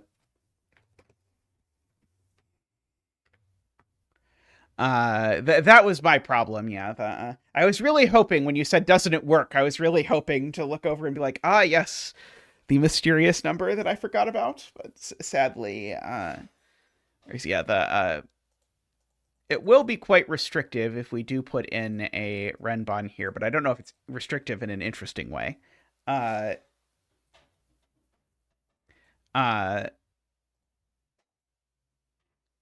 I think it just completely force everything, because this can't be 6 for, in fact, lots of reasons in this instance.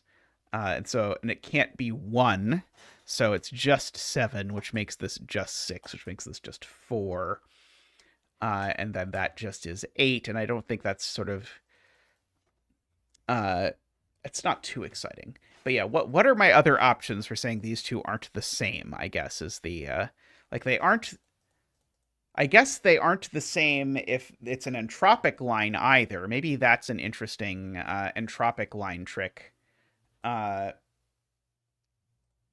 Because this, again, rules 6 out of this. Oh, I guess that rules it out of that cell in a really uninteresting way, though, sadly. Because it rules it out of that way because you already know that this is the medium digit.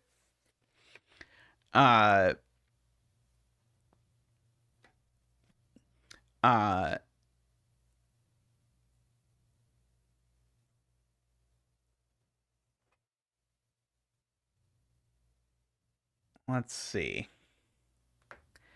What else can we do?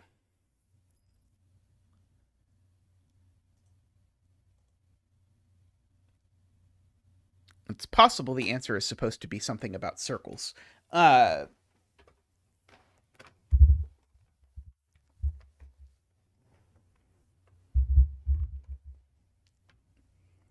Oh, modular is actually very interesting. This is absolutely the spot for a modular line.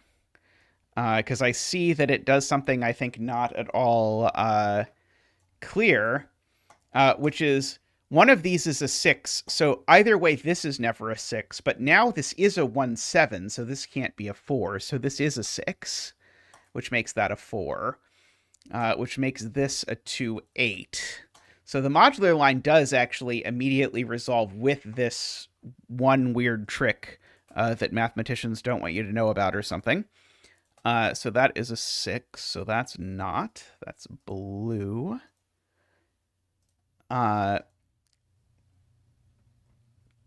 Yeah, and so you get all of that. These are both medium-ish. That's medium-ish. Let's see, and so this would be a 1 or a 7, sneaking up from here.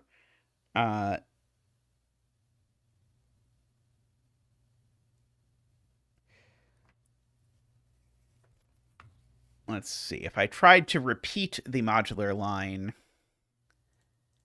then I would end up with saying one of them had to be a 4, and it would be that one.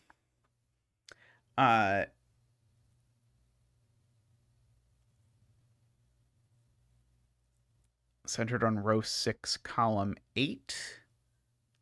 But then I won't be able to fit a line in here, right? Won't that break my pattern, Ron?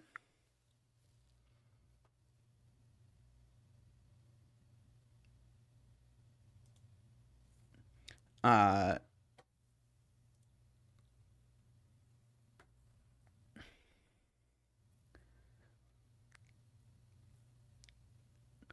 uh,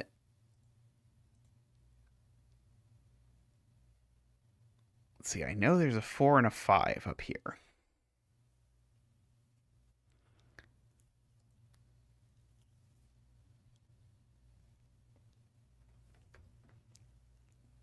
Let's see, if there's a circle here, then if it's smaller than everything, it's a 2 with a 3 next to it.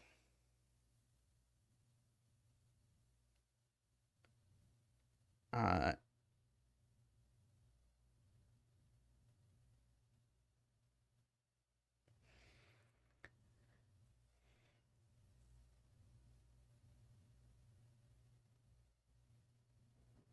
oh, wait, no, a digit here, or a circle here can't be, yeah, it can't actually. Ron is right. Yeah, a circle here is definitely bigger than that. And so if it's bigger, then oh, it's actually impossible. This digit can't be a circle because it would have to be bigger than 5, and there's no digit available that is larger than 5. Because in fact, if you just write out what this digit can be, it can't be 1 for multiple reasons. It can be 2 or 3 or 4, I think.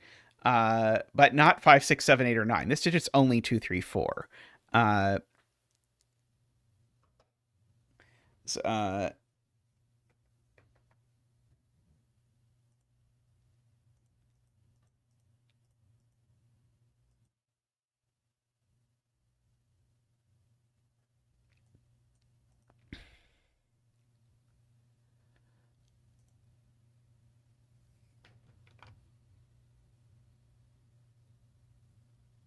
oh, it can't be 2.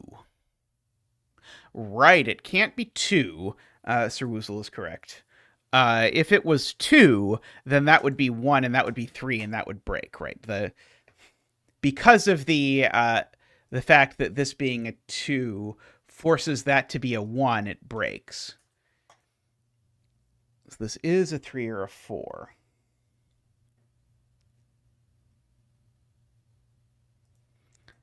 Let's see. Dorlier is interested in a modular line that does that. Let's see. By the way, this can't be a 4 anymore. Which would perhaps slightly break our pattern. But if we have to break our pattern, it is not the end of the world. But don't tell anyone I said that.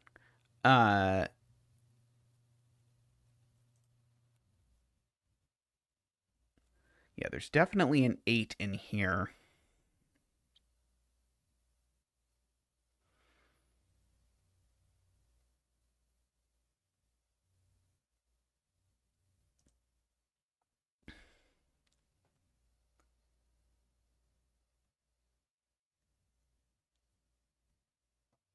Let's see. Let's try drawing in this modular line that Dorlier is talking about. So row 3, column 9, row 4, column 8, row 5, column 9. Okay, so the reason why this works out nicely is because these can't be 1, 7, and that can't be 1, 7. So the 1, 4, 7, Dorlier points out, has to be a 4, and it can only go there. And once that's a 4, that's a 3 and a 1. And so that is a 5.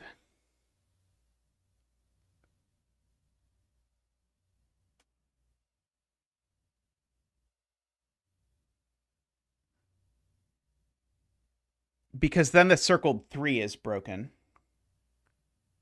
The circled 3 is next to something bigger and something smaller. 2, 1, 3. Let's see. Okay, these are 2, 8, and what other digit? 2, 8, and 6.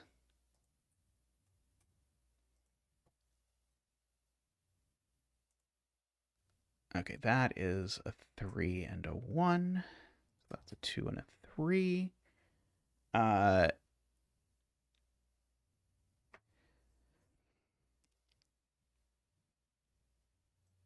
the 4 in this row is placed now. It goes there, making that a 4 and a 9, making that an 8 and a 9, making these, one of them is a 3 and the other is an 8.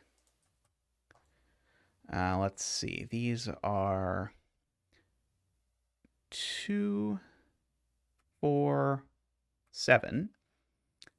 And these are 1, 2, 3, 4, 5, 6, 7, 8, and 9. 1, 6, and 9. One's not a 1 or a 9, so that one's a 6. So those aren't 6. These are 1, 9. That 5 looks down and says that is not a 5. Okay, so oh no, it's not true that one of these two is a 3.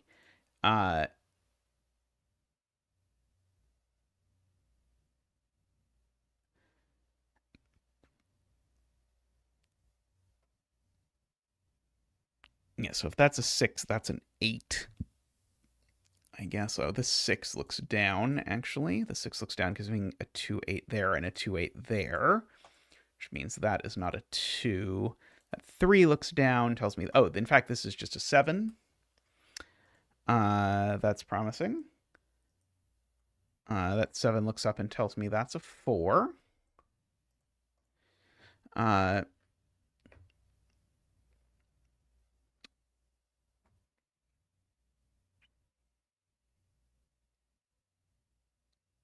Oh, this is a 2-8 pair, which tells me that this is a 6, which tells me that this is an 8, which tells me this is a 3, which tells me that's a 9 and a 3, so that's a 1 and a 9, so that's a 7 and a 1, so that's a 2 and a 7. Did you get there, Dorlier? You might have just... Oh, no, you got us to... You got us exactly to a 2-8 deadly pattern. Oh, no. Oh, yeah. No, it's not a 2-8 deadly pattern, right? No, it's not a 2-8 deadly pattern because that's a 2, that's an 8, that's a 5. It's a 2 and an 8. That does actually resolve it. Okay, I think that works. It was perhaps not the execution on this idea that I had hoped for, if I'm being honest, but not Dorlier's part, to be clear. Just the I feel like this is basically a line puzzle with some circles in it, more than a puzzle that really showcases what you can do with circles, or maybe it does showcase what you can do with circles because you can't do very much with these circles. I'm not quite sure, but it does, I think, uniquely resolve. And it's not like the circles didn't do anything interesting. But I feel like if there is exciting circle logic to be discovered, I think it's not really it's not really too apparent here exactly what you can do with them aside from stuff. So they maybe like interacted the most interestingly with entropic lines and Renbon. Wouldn't it be hilarious if it turned out they were also counting circles? That would be amazing. Oh god. Someone is going to make a puzzle with this where the circles are also counting circles, and it will be amazing. Yeah,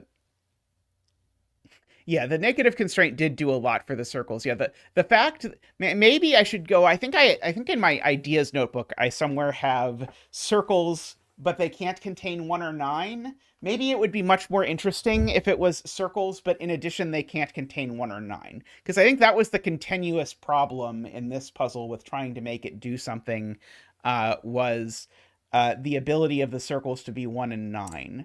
So possibly if the rule was instead it's a min or a max and it's not 1 or 9, so it's an interesting min or max, that might do a lot. But also it is very very aesthetic to have all of these sort of lines dancing around. So I won't complain too much. Also, I can't believe it resolves with these 2 lines. Good job, Dorlier, on the it will resolve uniquely. Or 9 circles, as each digit has to appear in a circle. I think like my third puzzle was almost that. Was almost exactly that, actually. I was curious if we had 9 circles that had one of each digit appearing in a circle. Just not quite. We've got 2 9s and no 3s. We do have a 4 in a circle, which is, I guess, oh, we even have a 5 in a circle, which is perhaps the spiciest of the things. We do have, yeah, we have the 4 and the 5, which is, not bad. Yeah, I feel like there's probably the seed of an idea here. Maybe I will play with it again on a future setting stream. But I did make a grid with a lot of different lines in it, and all the lines go diagonally. So I will. I am very content with the line dance happening around. Although I can't really call a puzzle line dance, because if so, someone would point out that I could call literally every puzzle I've ever made line dance. And then alligator is a good one. I like alligator. I really like Ron's suggestion. The alligator always wants to eat the more apples. Is something I may or may not still think to myself as a math professor when thinking about inequalities. But yes, that is a good choice. And it sort of like works on 2 levels, because all the clues look like alligators, but also alligators are about greater than and less than, and the circles are about greater than and less than. So it's actually quite deep as a title that Ron has suggested. I think almost assuredly. The sequel is Crocodile. There you go. Alrighty, but I'm gonna wrap up stream for there for now. But thank you to everyone for hanging out. I will at some point test this puzzle and perhaps edit it or perhaps publish it as is, depending on what I discover upon attempting to test it and how I feel about it. It often feels quite different to solve a puzzle than it does to set the puzzle, and quite often, I'd say most of the time, I feel much better about a puzzle after testing it than I do before testing it. Occasionally, it's the opposite. That's the bad direction, but it does happen. But all right. Thanks to everyone for hanging out today and for enjoying the Sudoku stream that was voted for by members of chat. I hope to see you again. I'll be back to streaming on Tuesday, so 2 days from now, same time. So as of about 4 hours ago is the starting time. Thank you to everyone who supports the stream. It really does mean a lot. Do please give the stream a thumbs up if you have not yet done so. It is greatly appreciated. And last but not least, thank you to the Turbines, Daniel, David, Franco, Nell, Nordy, and Plonktime. Thank you all. I'll see you all real soon. Thanks for watching. Bye for now.